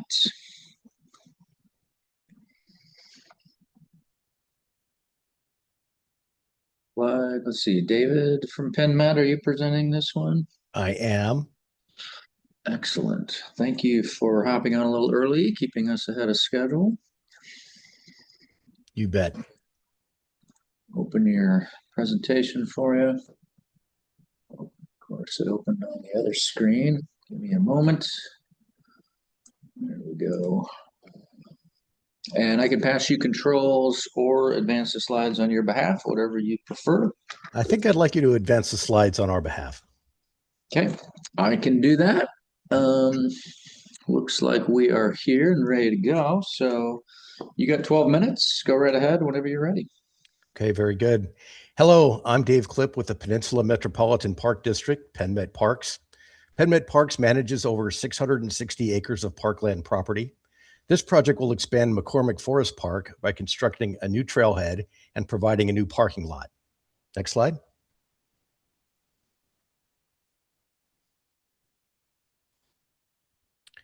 I'm sorry, a little difficulty on my end. Is there a bit of a delay? Yeah. Okay. We Looks can see good? slide Okay. 2, but can you see it now? I can, yeah. Okay. The project is in Pierce County on the Gig Harbor Peninsula, south of Seattle and west of Tacoma. The red dot shows the location on a regional map. Next slide. PennMet Park service area is shown in dark green on the map at left. The park district encompasses 54.3 square miles of the Gig Harbor Peninsula. The population of the service area is approximately 40,000 people residing within the district boundaries. Our reach, though, expands into Kitsap County and across Pierce County to include over 440,000 people based on a feasibility study and a market analysis that was completed in 2020. This grant application is for the acquisition and development of just over 1.3 acres of property adjacent to the northwest corner of McCormick Forest Park. Next. This map shows the parks within PennMet Park service area. The 3 parks shown in the red box near the center of our service area have hiking trails as a main feature. There are no sidewalks, bike paths, or public transportation options to reach these parks. The parks are accessed mainly by private vehicles, making parking an essential feature. Next. Meeting the needs of PennMet Parks community as identified in our Parks, Recreation, and Open Space Plan is a high priority. PennMet Parks Pros Plan identified walking and hiking trails as the #1 desired feature by respondents to surveys. This project was created to increase access to premier walking and hiking trails. Next. As I mentioned, parks are accessed mainly by private vehicles. The existing trailhead is now located on Busich Road. Visitors park perpendicular to the road at the trailhead as shown in the photo. The remaining places for visitor parking are along the side of the road in the areas shown by the black boxes. Visitors park parallel to the road shoulder in those places. Across the road from the trailhead, the fire district has allowed parking for up to 25 vehicles in the past, indicated by the red boxes. But the fire district plans to reclaim that parking. The white box at the top shows the parcels to be acquired. Development of these parcels will address both a lack of parking and safer parking access. Next slide. The project will acquire the 2 parcels shown. I'll refer to them as the west parcel and the east parcel. Next slide. Here are photos of the property. On the left is the west parcel. The photo on the right is the east parcel. The project will develop a parking lot with approximately 60 spaces on the 2 parcels. It will relocate the existing trailhead from Busich Road to an off-road location at the new parking lot. A natural connection point for the trailhead is an existing service road seen in the middle picture. Next slide. This slide shows a concept development site plan for the property. The site plan shows that 60 parking spaces can fit, a capacity that will meet park access needs. Parking will include ADA spaces near the relocated trailhead, pull-through parking spaces for horse trailers, a portable restroom, and a new trailhead with a connection to the park trail network. Next slide. The immediacy of the threat is twofold. First, this property plus 4 more parcels to the east on Zamel Drive are in an employment district zone that could be commercially developed. The project will protect the property from commercial development. The property is now up for sale. The seller prefers to sell to a park district, provided that PennMet Parks would commit to a purchase this fall. The strategy to secure the property from development is to offer a purchase and sale agreement that is contingent on receiving the grant funding for the acquisition. The second threat is that parking will become critical in the next year when the fire district reclaims 25 parking spaces previously set aside for park visitors. Visitors will be required to park along Busich Road to visit the park. And when that happens, more visitors will be exposed to traffic on Busich Road as they maneuver to park and to move to the trailhead. Next slide. Here again is the conceptual design for the property. The site's physical features match well with the proposed use. Each parcel is generally level with a gentle grade in between.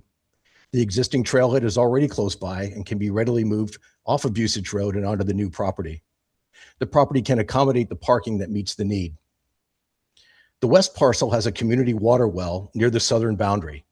It is owned and operated by Washington Water Service Company as a part of the Quistorf water system.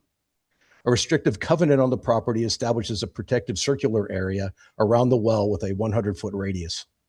The covenant prohibits constructing or introducing a source of contamination within the circular area. We commissioned an engineering firm, Ethos Civil, to examine the feasibility of the proposed development against the restrictive covenant and other site constraints. Ethos Civil concluded that the proposed development was feasible. However, they recommended certain changes to the design concept based on their findings. The revised concept adds asphalt surfacing within the protective 100-foot radius around the well so that any contaminated runoff is moved away from the well. It also moves the entrance driveway south to comply with a 200-foot setback from the road intersection. Next slide. The red star on this map shows the location of the new trailhead relative to McCormick Park's trail network. The photo again shows the proposed trailhead location. The project, though, will provide benefits beyond access to McCormick Forest Park. Next slide. We are creating a unique trail network system between 4 park properties: McCormick Forest Park, Rotary Bark Park, Zamel Homestead Park, and a potential trail property to the south. This project will provide a parking lot and a gateway trailhead to support access to the 3 eastern trail parks. PennMet Parks Partner Project, connecting parks through trails, will provide trail connections that join over 320 acres of parkland and open space. Next slide. Here's the project budget. The acquisition cost estimate is $1,095,000, and the development estimate is $885,000. The total estimated cost for the project for acquisition and development is $1,980,000. The cost estimate was prepared by our architect and engineering consulting team. Next slide. We are asking for a 50% match or $990,000. PennMet Parks will provide the 50% sponsor match. The acquisition design and construction timeline is shown. We anticipate acquisition being complete in October of 2027. From October 27 to September 28, we would do design and permitting. From October 28 to December 28, we would advertise and award a construction contract, with construction occurring from March to August in 2029, and the park opening with the expansion in the fall of 2029. Next slide. PennMet Parks has conducted extensive outreach to listen and learn about our community priorities for parks and recreation services.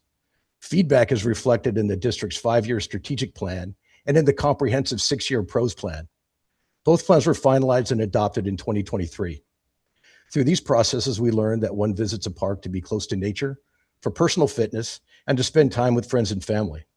We learned that walking and hiking trails, access to water and water-based recreation, and regional parks are important to our community. We learned that preserving our natural resources should be balanced with providing active recreation opportunities for everyone to enjoy. During the PROS planning process, multiple outreach methods were used to generate community input, including presentations to the Board of Park Commissioners, user focus group sessions, stakeholder interviews, a public open house, and a community-wide statistically valid survey. Ongoing engagement was provided throughout the planning process, was available through a customized ADA accessible and multilingual website. The pros plan recommendations are designed to reflect the recreational needs and desires of the residents of Penn Met Parks District. Next. To get feedback from users and non-users of parks, recreation, and trails in the district, RRC Institute developed and administered a statistically valid survey. The survey was based on a random sampling of 4,000 residents of Penn Met Parks District, together with an open link survey for all other residents who are not included in the invitation sample. Results were kept separate to maintain the statistical validity of the invitation sample. A total of 942 responses were received.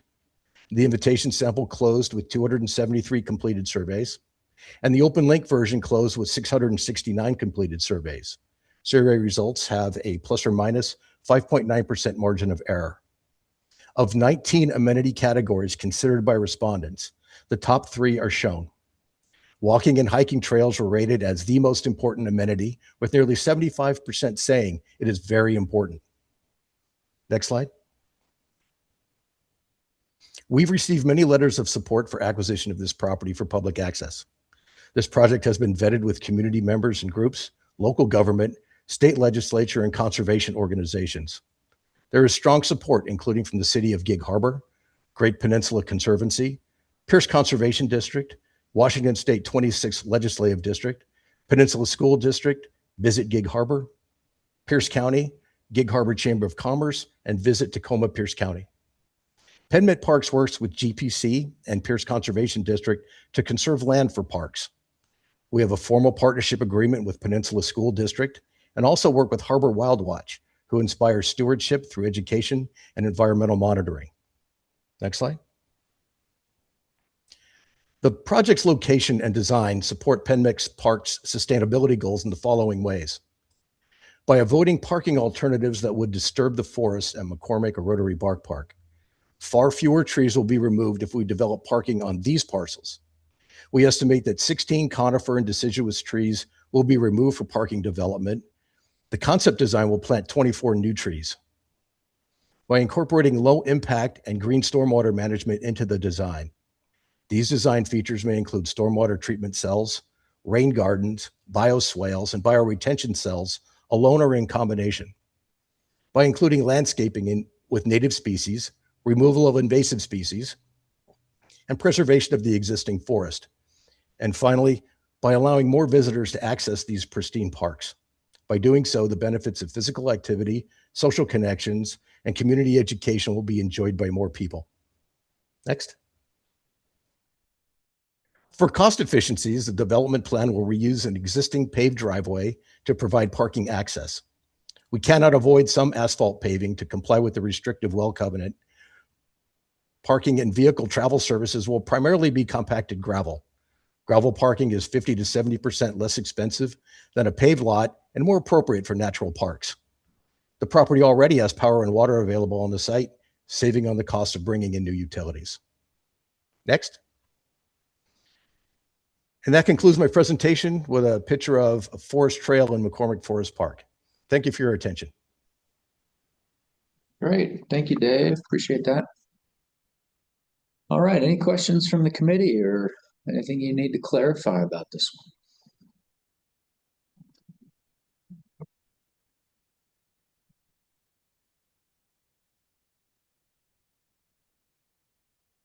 This is just one of 2 combination projects I think we have this year, acquisition and development.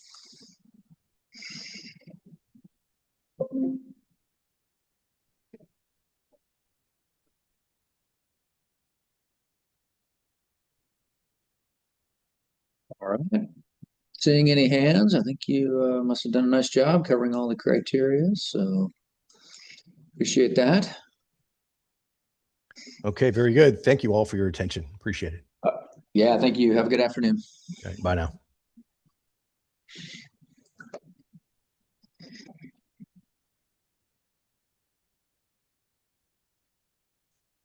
All right, moving on to Sumner And it looks like Derek is here. Thank you so much, Derek, for jumping on a little early for us.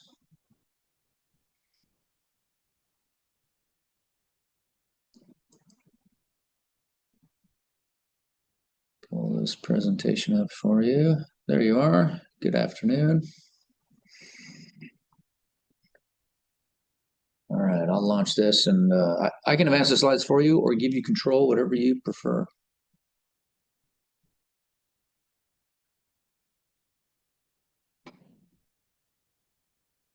Oh, I can't hear you. Don't have audio. It's not showing you're muted. Can you hear me now? There we go. You can hear me now? Okay. Yes. I had to switch microphones. Okay. If you want to go ahead and do the advancing slides, that'd be fine. Okay, cool. I can take care of that. All right. Well, you have 12 minutes. Go right ahead. Okay. Thank you for the opportunity to present the Bennett Property Phase 1 Development Combination Project. The location is a flat, overgrown grass field. This acquisition and development will open the park for public use by creating entrances, parking, and an ADA accessible walking trail. Next slide. Sumner is in the South Puget Sound in Pierce County's Puyallup Valley. We are just south of Auburn, west of Bonnie Lake and Lake Tapps, and east of Puyallup. Next slide. Sumner's population continues to increase and is now over 11,000. Sumner is home to the Sumner Pacific Manufacturing Industrial Center with over 16,000 jobs. Next slide. Located off of East Valley Highway, the Bennett property was purchased in 2020 with funding assistance from Pierce County Conservation Futures for a future park. The acquisition portion of this combination project is for the vacant 1/4 acre Robinson parcel to the north that expands the park and improves access. This grant application is for the acquisition of the 1/4 acre lot and the first phase of development on the site. Next slide. The Sumner Comprehensive Plan identifies a 1/4 mile as walkable. This map is from our 2018 Parks and Trails Plan and is included actually in our 2026 update. 2024 update. The light green circles represent residential areas of Sumner with no parks or open space within that distance. This location was the highest priority after the 2018 plan, leading to the acquisition of the large parcel. Due to not having any outdoor recreation activities in the service area, we immediately began working on a master plan with the community. By opening this park, we will create opportunities for the 2,240 residents within that 1/4 mile to gather, exercise, and get outdoors. The current site, like I said, is vacant, flat field with uneven terrain. The phase 1 improvements include a safe, easy access to the park, actually three locations of access. It includes ADA parking and crest rock pathway. Next slide.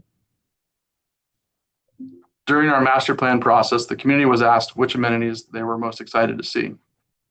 The improvements in phase 1 project include number 3, walkways, number 6, the trees, screening and shading, number 9, the wetland and storm improvements, number 11, the improved access, and 12, the ADA parking lot. Next slide. The existing natural features are a flat grass field that has sat empty for decades. It is bordered by 2 housing developments with peekaboo views of Mount Rainier. There are several plum trees along the north portion of the east fence line that have been identified to keep. Next slide. This illustration shows the property that we are acquiring, outlined in orange, with phase 1 improvements outlined in the red portion. This parcel provides the best access to the property by creating a safe and easy place for the neighborhood to come and go. Next slide. The phase 1 development is outlined in red. It includes 3 inviting entrances, on-site parking, including 4 ADA stalls, a 0.3 mile crushed rock ADA compliant walking path, stormwater infrastructure, and wetland mitigation. This addresses the gap in our service area and provides access to recreational needs of the nearby neighborhoods. There is a small, low-functioning wetland that will be mitigated with improvements along the east border of the park. Future phases of the development include playground, multi-purpose court, picnic shelters, open lawn area, permanent restrooms, more wetland mitigation enhancement, public art plaza, and additional travel lanes in the parking lot. Next slide. The 1/4 acre Robinson parcel, this is the immediacy of threat, I'm sorry. The 1/4 acre Robinson parcel is the last vacant lot in the immediate area and is adjacent to the park. This popular area of Sumner rarely sees houses on the market last very long. This parcel creates the best opportunity to improve access and will ease the neighborhood's concerns of cut-through traffic and on-street parking. There is a waiver of retroactivity that was approved April of 2022. Next slide. The 3.96 acre parcel that we were able to purchase in 2020 had initial plans for development and was a major factor in Sumner receiving funding assistance with Pierce County Conservation Futures. The Robinson parcel that is part of the acquisition here was a developer himself and helped develop Creekside neighborhood. It was the last vacant lot in the area and is vital for the park's redevelopment plans and access for the community. Next slide. Like I said before, this site was identified during our 2018 Parks and Trail Plan update to fill a gap in our park system service area. Its size, location, and topography are great for a neighborhood park that will provide passive and active recreational opportunities. Next slide. The property to be acquired complements the site and allows for ideal access for community members that walk, bicycle, or drive to parks. Acquisition of this property was identified as a major priority through the master plan process. Next slide. The first phase will open the park with features that are wanted and needed. The ADA accessible path, the entrances with parking. This park will provide peekaboo views of Mount Rainier and nearby watersheds. Native plants and trees will keep neighbors' views in mind. Next slide. Vehicular access to East Valley Highway can be challenging at times with nearby signal creating backups during rush hour. The acquisition of the Robinson property allows better ingress and egress. It provides a second access point to East Valley Highway. Without that Robinson property, people would likely head north and then weave through the neighborhood to head south to town. To provide pedestrian access from the east side of the park, the city was able to acquire a 7-foot right-of-way for nearby residents. This cuts off 0.28 miles from this access to the Robinson property, or 0.39 miles from this access to the entrance to the East Valley Highway. Next slide. We developed these costs with help from HBB, landscape architect. They did the initial cost estimates in 2022 and then updated again in 2026 for these efforts. Future phases are included in the master plan and can move forward as funding becomes available. The phase 1 cost estimate is $3.8 million, which includes a little over $232,000 for the acquisition, $518,000 for admin, architecture, and engineering, and just over $3 million in development. This would be construction ready by 12/31/2027, with estimated date of completion of 12/31/2029. Next page. Project support from the community is what makes parks successful. Some of our methods were our Sumner Connects page, continually on throughout the project, a kickoff survey, which began in June, September of 2021, pop-up at Nights on Ryan, which is an outdoor festival, Concept Alternatives open house, another open house, Concept Alternatives online survey, and then meeting with Creekside HOA membership. That is the biggest neighborhood between the two that border it. Preferred Concepts online survey, a presentation to our Sumner Rotary, and final concepts and cost estimates were just recently updated. Next slide. Our Sumner Connects page collects visitor data, including this graph with spikes that show kickoff survey, the concepts alternative survey, and the preferred concepts survey, the final for the favorite amenity. Other outreach efforts and partnerships include working with Warren King George of Muckleshoot Indian Tribe Preservation Program on themes, names, and native plantings, as well as getting input from the nearby Daffodil Valley Elementary School on names and themes for the park. City Council recently identified this project as a priority during our 2027-2028 budget retreat. Next slide. The city worked through several draft concepts that were created from survey responses. These concepts were shared with the public and were eventually fine-tuned to this preferred concept. With limited funds available, the city worked with our consultant to identify strategic phasing. The first phase will, like I said before, open the park with features that are wanted and needed, the walking paths and entrances and parking. Next slide. Part of our community outreach was with Selmer Hansen, who lives on the east side of the park. He saw the value of providing the neighborhood kids with a safe and convenient way to get to and from the park. He was the one that was willing to sell 7 feet of his side yard as right-of-way. His willingness and vision are why we're proud to call that area the Hansen Hallway. Next slide. We have letters of support from our former mayor, Kathy Hayden, former president of Creekside Homeowners Association, Paul Morris, former Sumner Rotary president, Dave Preston, along with their $25,000 pledge, and neighbor, Kenny Salvini, who's the co-founder and executive director of the Here and Now project. Next slide. This site was identified during our 2018 Parks and Trail Plan update to fill a gap in our park system service area. Its size, location, and topography are great for a neighborhood park that will provide passive and active recreation opportunities. Through community input and thoughtful planning, we're creating buffers between neighboring properties and the more active use of the site. Next slide. The small, low-functioning wetland will be mitigated by making improvements along the east border of the park. This mitigation space will serve two purposes: enhanced wetland mitigation and a buffer for those neighboring property owners. Native plants and trees will be used in the mitigation area as well as throughout the park.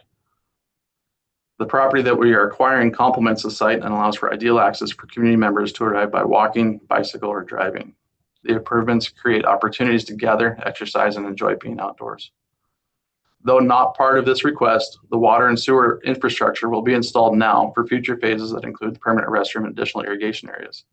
Sewer connections will also be available for the houses that border the park on the west side that are still on septic, some of which are failing. Doing this now will allow for connecting in future phases without the need to tear up the brand new parking and entrances. Other benefits include increased tree canopy. Next slide. Our phase one goal is to open the park by creating entrances with parking and a walking path to be enjoyed by the community. Future more expensive phase goals include the inclusive playground, multi-purpose court, large picnic table shelters, permanent restrooms, plaza, public art, and open lawn space. Additional wetland mitigation enhancements and placemaking. This project capitalizes on Sumner Rotary's $25,000 pledge and Pierce County Conservation Futures initial investment. Please help us open this park. Join the team. Your logo would look great alongside Sumner Rotary and Pierce County Conservation Futures. Next slide is just a big thank you. So happy to answer any questions you may have. Great, thank you, Derek. Yeah. All right, questions from the committee or anything you need to look back at and clarify? Melissa, go ahead. I just need to see the budget slide again.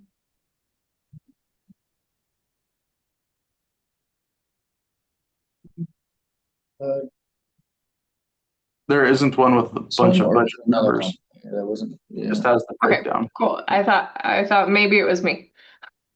No, it's Yeah. let me see if I can find it.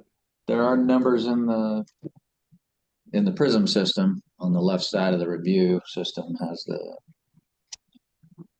budget summary, and then if you scroll a little bit, it'll have like line by line metrics if you want to. I found it. Thank you. And go ahead, and then David. Did you say you had donations either lined up or? Yeah, Sumner Rotary's pledged $25,000. They said it might get up to 50, but I'm not going to say that it was 50 unless they have it. Okay, thank you. Yeah. David, go ahead. Yeah, the very last slide you show, I think, the future for this park, but just want to be clear, this phase of the development is basically kind of putting infrastructure, roads, things like that in there, and then just a loop trail around the open grassy area. That's kind of the park development is all that's happening during this phase. Is that correct? Correct. Yep. Yes, the red outlines on slide 10, like you just, or on slide 23, like you just pulled up. Yeah. Okay. Thank you.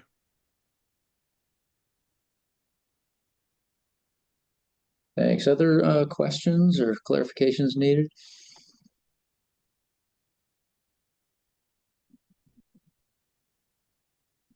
All right, seeing none, I think we're good to go. Thanks again, Derek. Appreciate it. Thank you for your time. Have a good one. Yep, you too.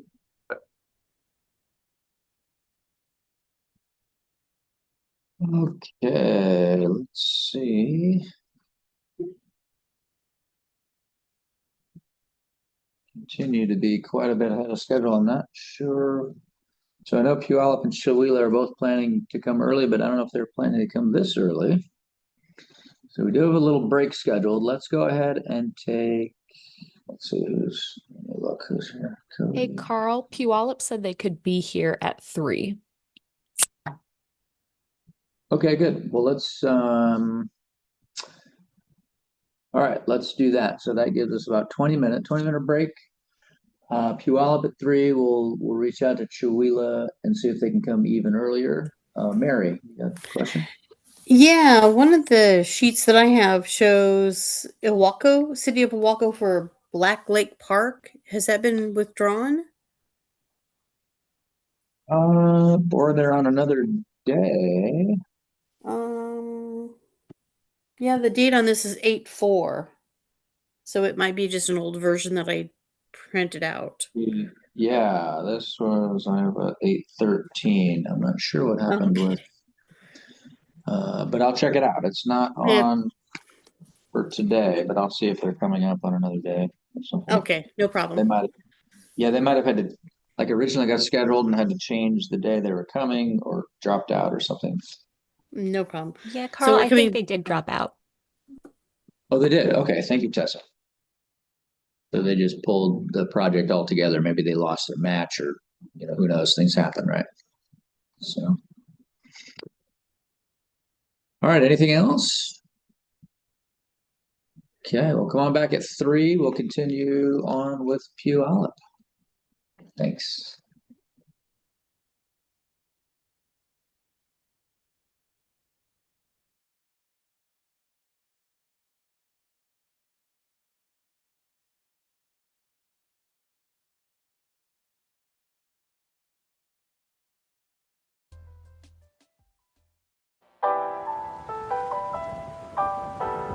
Liftoff of mission 41B, the first flight of the orbital Discovery, and the shuttle has cleared the tower.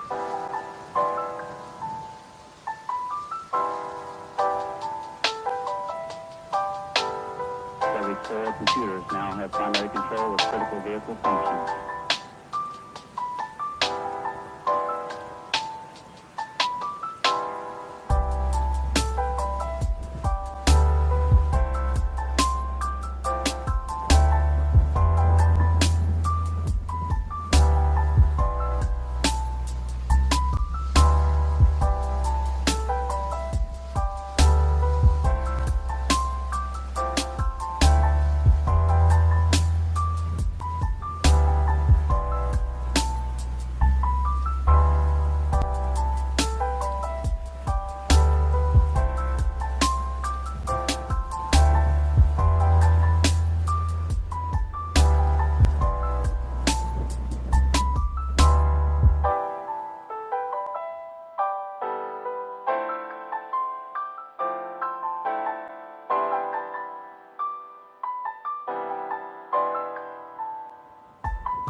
Hey, everybody, welcome back. Hey, Cody, thank you for joining us early. Hi, Carl. No problem. Had a schedule. Get to go home early today. Can't beat that. That's right. Okay. Let me pull this up for you. Whoops. And I can advance the slides or pass controls to you, whatever your preference is. I am happy to take control. Okay.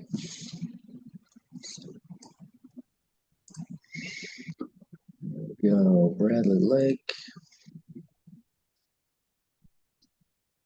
Right, let me find your name on my list. There you are. Okay, click on the slide and see if that activates for you. Yeah, looks like you got it. Perfect. Yep, I'm good to go. Whenever you guys are ready. Sweet. Yeah, I think we're ready. You got 12 minutes. Go right ahead. Okay, thank you all for allowing us to present our project. My name is Cody Geddes. I'm a Parks and Recreation Director at the City of Puyallup. The Bradley Lake Park Playground Development Project replaces the aging playground with a new inclusive play space for children of all abilities. Bradley Lake Park is located in Puyallup, Washington, within Pierce County. Puyallup's population is approximately 44,000 and is projected to grow to over 61,000 by 2044. As our community grows, so does the demand for parks and recreation spaces. The project site is the playground within Bradley Lake Park, a 59-acre park featuring a 12-acre lake. The original playground was installed in 2004 and renovated in 2008. It is now aging and no longer meets modern inclusive design standards. This project has 3 goals focused on inclusion, access, and community connection.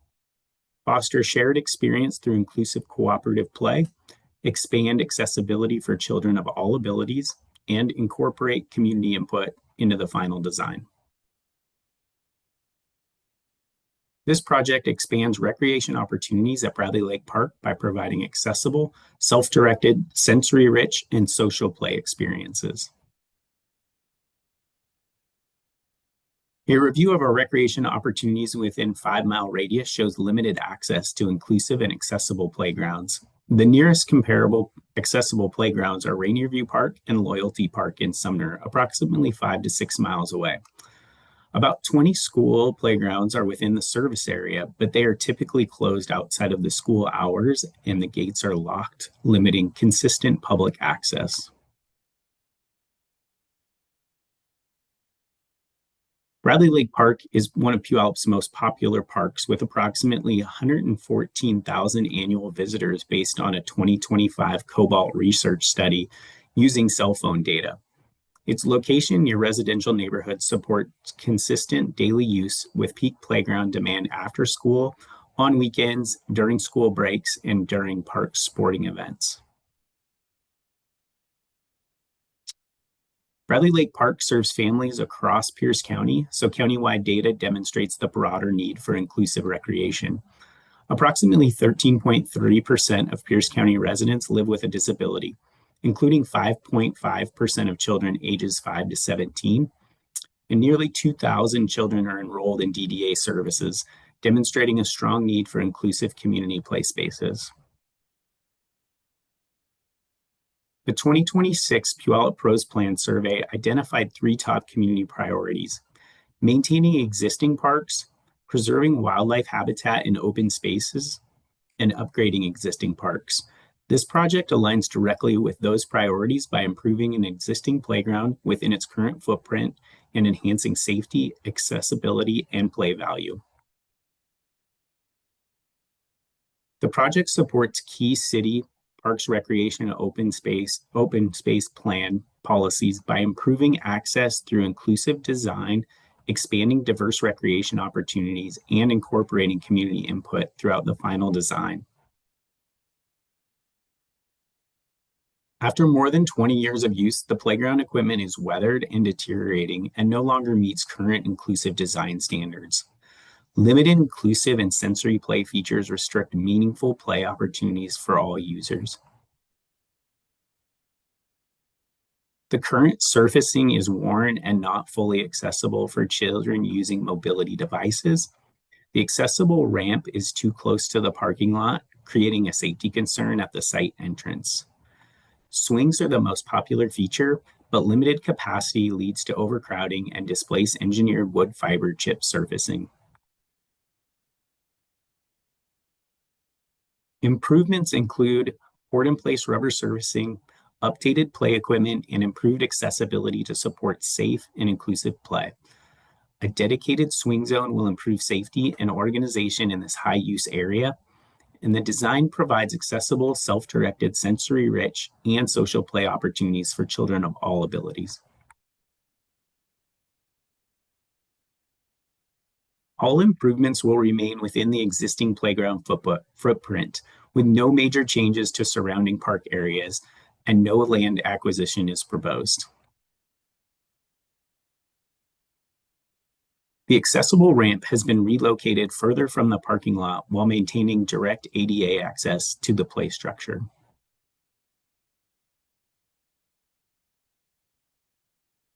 The main play structure includes sensory ramps and ground level sensory panels designed for children of all abilities. The inclusive roller table provides universal access at ground level, supporting participation without barriers. Another sensory ramp connected to the Skywalk cord climber, providing accessible ramps to multiple play levels. And the separated swing zone includes inclusive swing options for users of all abilities. The SpinMax pod supports sensory regulation through enclosed spinning play designed for self-regulation, and the Celebration spinner is flush to the ground and allows for wheelchair access without a transfer ramp. The Free Notes Harmony Park provides ADA accessible musical play features and panel games that support inclusive sensory engagement without the need for climbing.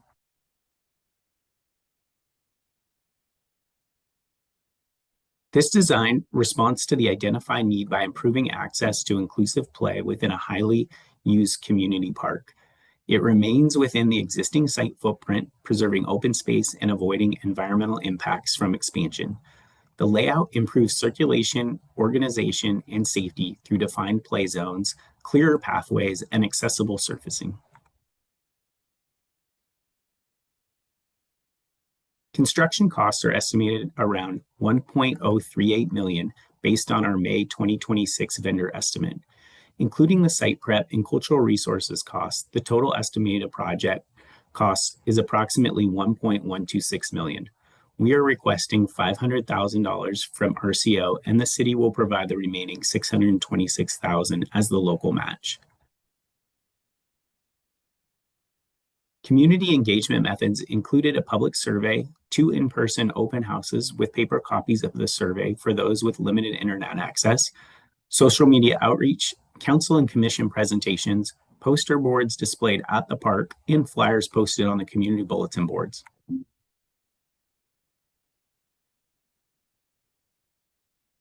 Our survey received 1,120 responses.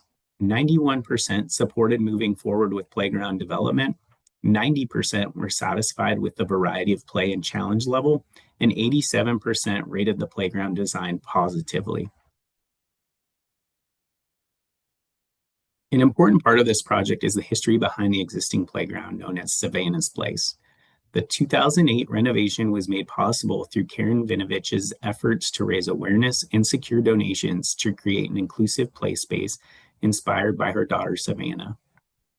Karen and Savannah have remained involved throughout the redevelopment process, attending both of our open houses and providing feedback on inclusive design needs.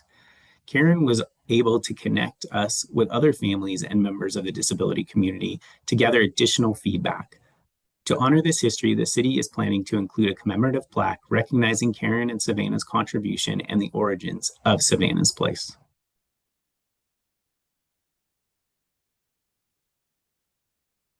Community members requested the following improvements through the public survey and in-person feedback, which are all included in the final design. Fully accessible surfacing, expanded inclusive play opportunities, improved spacing for the accessible ramp, and increased swing capacity. Key inclusion focused partners included Puyallup School District's Physical Therapy Department, A Step Ahead Pierce County, and the city's inclusive recreation partner, Pierce County Parks and Recreation. Additional partners include Wildwood Park PTA, Puyallup Kiwanis, Communities in Schools, and the Estates of Bradley Lake Park Homeowners Association. These partners supported the project by reviewing design concepts and providing letters of support. This project supports the city's sustainability goals by balancing ecological, social, and economic factors. Rubber surfacing made from recycled materials reduces environmental impacts while preserving existing trees and maintaining the city's park current landscapes, minimizing disturbances. And the playground is designed to be inclusive and accessible for users of all abilities, encouraging social interaction, shared play, and active lifestyles. A 30-year lifespan of this playground reduces long-term replacement and maintenance costs, and the improved playground helps attract visitors, supporting local activity and spending. This project also demonstrates several cost efficiencies through community support, donations, and durable design. The Puyallup Rotary Club has currently committed a $1,000 donation towards the project. Existing fencing, landscaping, and tree canopy will be preserved, and durable element designs will reduce long-term maintenance costs. A volunteer woodchip cleanup event is planned during demolition to reduce labor costs, and additional community and partner support is still being pursued as the project moves forward. In closing, this project delivers an inclusive playground shaped by identified need, community input, and strong local support. It creates a safe, engaging, and equitable play environment for children of all abilities across the region. We appreciate your consideration and the opportunity to present this proposal to you today. Thank you. Great, thank you, Cody. Appreciate that. All right, any questions from the committee or anything you want to go back and look at, clarify?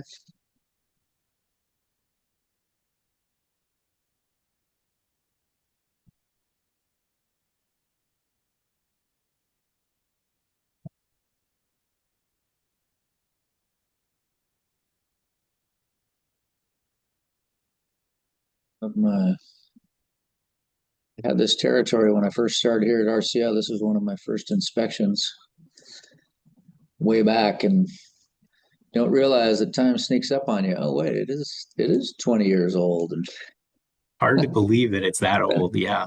Yeah. Yeah. Until you look at the play equipment, then you realize it's pretty old. Yeah, yeah. Well loved for sure. All right. Well, you hit all the criteria, you touched on everything, and I don't see any hands, so I think folks are good to go. So thank you very much. Yeah, thank you to all the reviewers. Appreciate it. All right. Have a great afternoon. You too. Bye. Bye.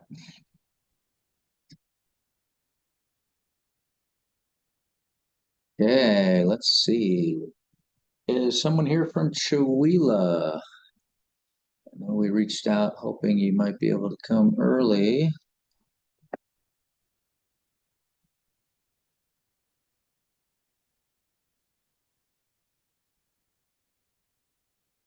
See Aaron. Aaron, were you able to reach someone with Chewelah? I didn't get a response back from the email, so 3:25 at the latest. All right, so they might need another minute or so, or 5 or 10.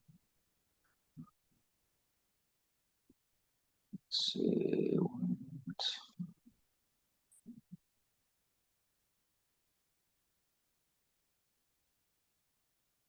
All right. Well, hopefully they will join soon. Why don't we, I don't know, we could take 5 minutes.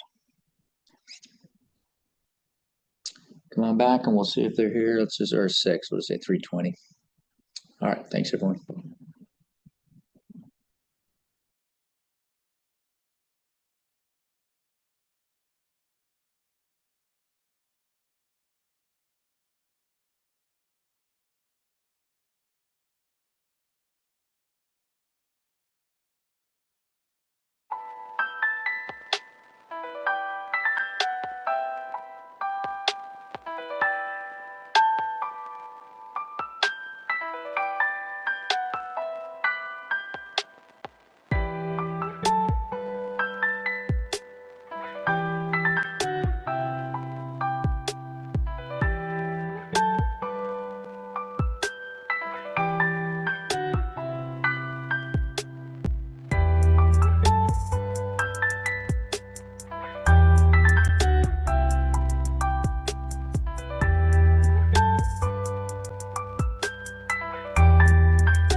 Hey, Tanya.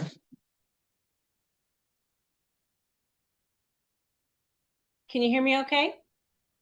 I can, yes. Thank you for joining us a little early. We're ahead of schedule today, so appreciate that. All right.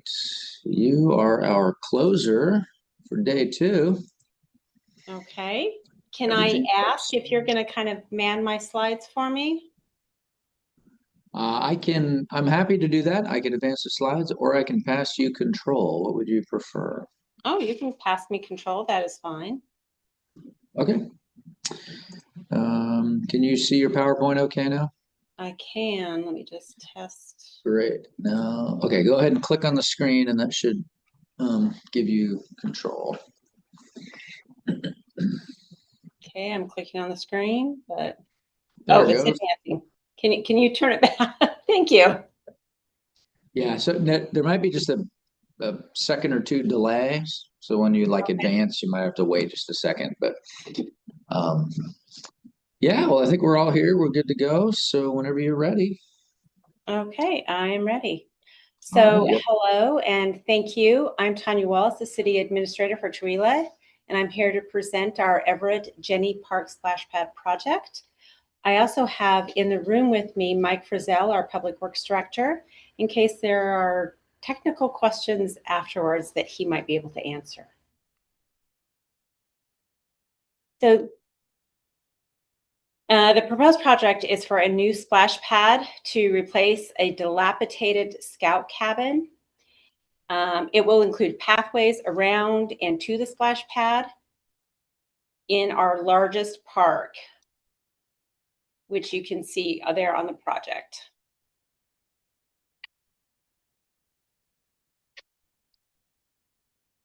Let me click here.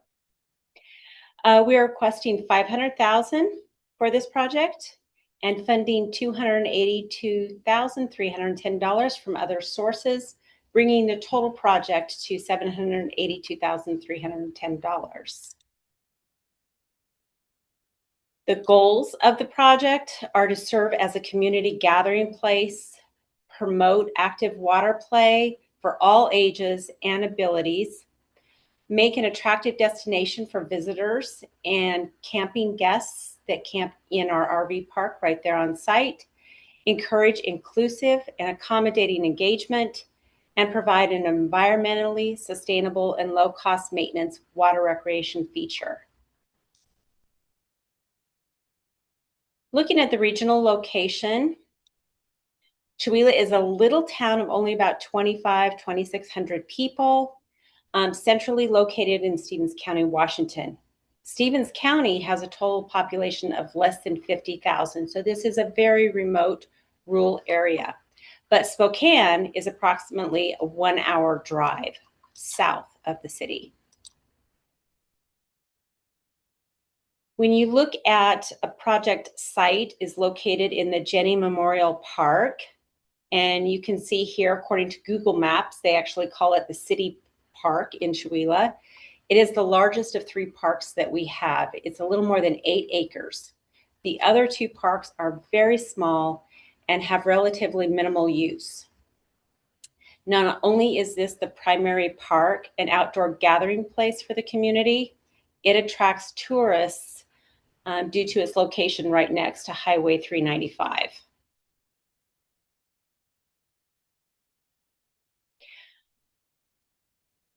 Currently, in the southwest corner of the park is an unusable and closed scout cabin from the 1940s.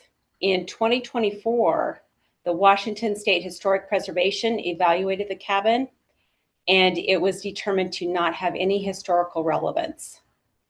We also have Chihuahua Creek that runs through the park and is the primary water recreation here in town. However, there are many locations along the creek that are prone to significant bank erosion, so we would like to protect those through a developed water feature.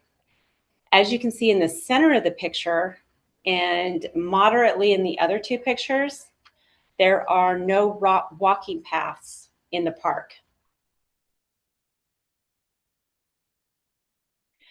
There are no developed water features in Chihuahua, and the nearest public feature is a splash pad that is located in Colville that is a little more than 20 miles north of Chihuahua. The Chihuahua Creek is a small creek that runs through town and is utilized often by residents as a means to both recreate and stay cool during the hot summer months.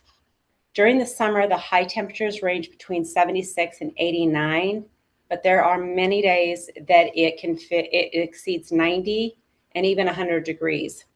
Many of the older homes here in Chihuahua also do not have air conditioning.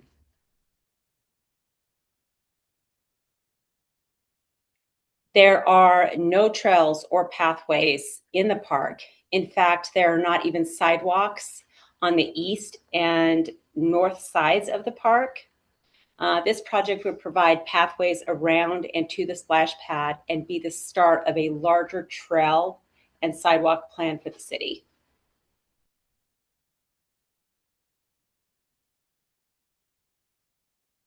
Let's see. Chihuahua is a lot more challenged, in my opinion, than many communities in generating financial resources for quality of life amenities such as the splash pad. As shown in this slide, Chihuahua is significantly below the median household income. It has a higher percentage of residents with disabilities and a higher mortality rate.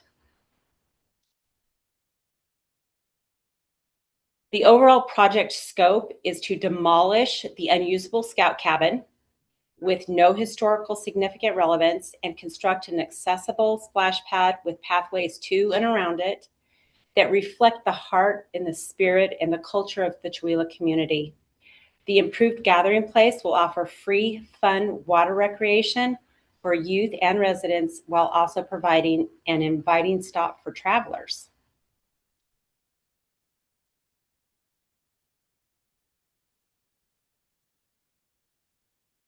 Oh, I can't go backwards. As you look in this is the north park view from the scout cabin. This is a west park view from the scout cabin at our toddler playground area. So there are amenities right close by that really benefit and leverage the space. This is a picture of the scout cabin from the street view. If you are parking, and we do have parking provided in that area, this is exactly what you would see of that scout cabin that is not used. And over here in this area, you do see a newly renovated restroom that would be part of this project. So the project design specifically meets the community's top two priorities, which are water recreation and walkways. And this is according to a survey that was done just a few years ago. And what you see in this picture is the master plan for the Jen Memorial Park.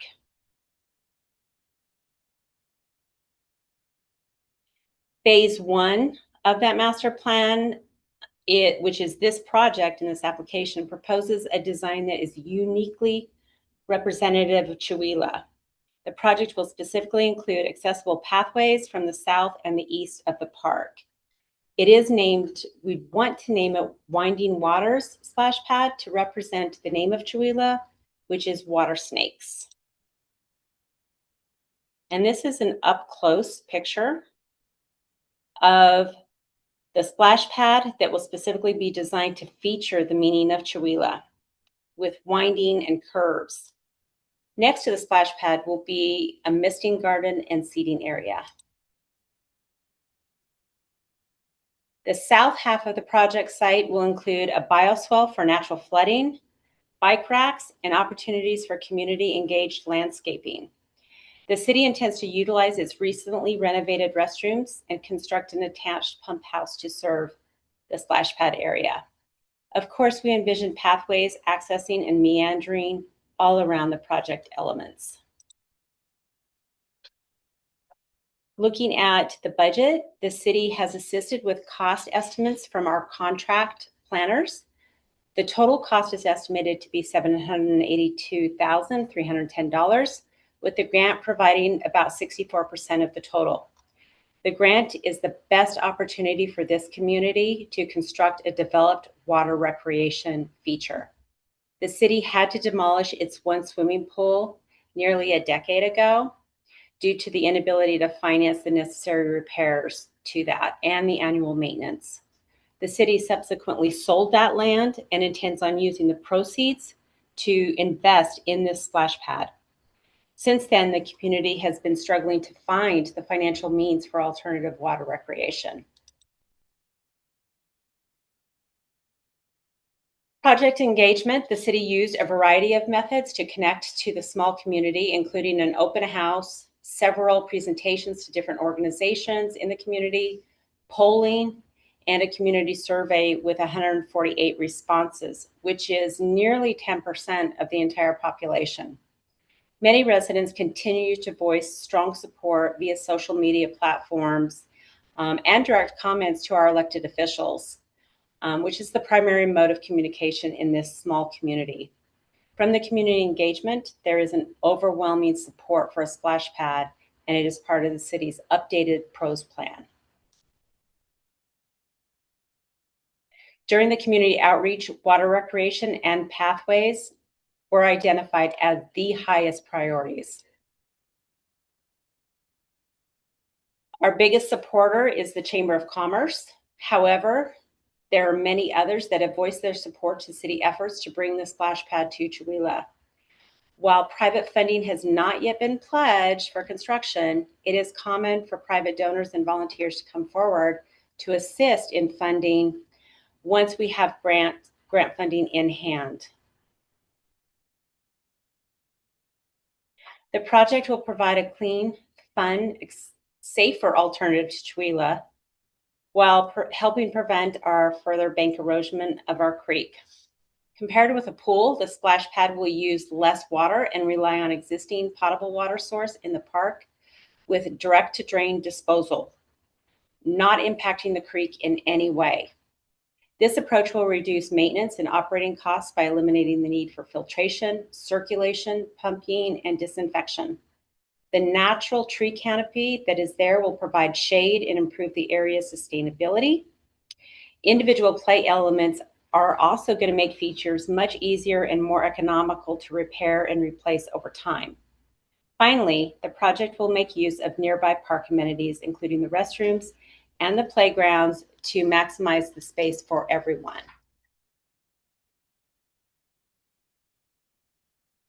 Additionally, the project improves the community's social sustainability, creating new social gathering infrastructure and providing easy access and connecting paths for the users in the community's central and primary gathering space. Economically, reducing the park's turf area will lower long-term maintenance and watering costs while supporting the splash pad's low maintenance design.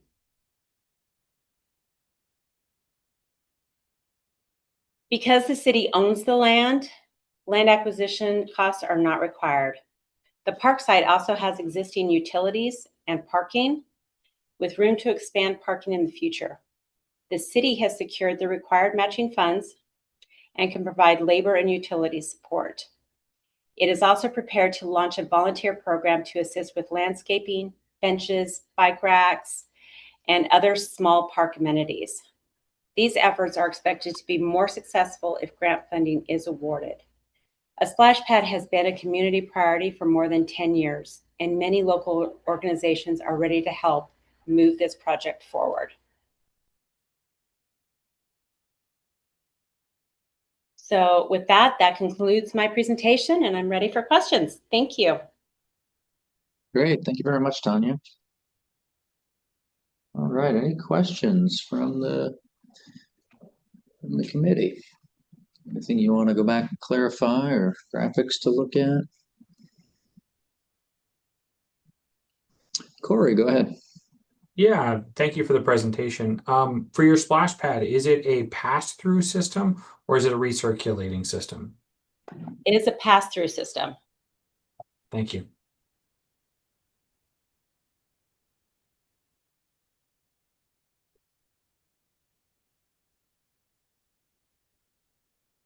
David. Corey or Tanya, could you explain what the difference is between a pass-through and recirculating? Can I pass that question off to my public works director? He is a lot more knowledgeable than I am on those differences. So Mike Frizzell is Sure. our.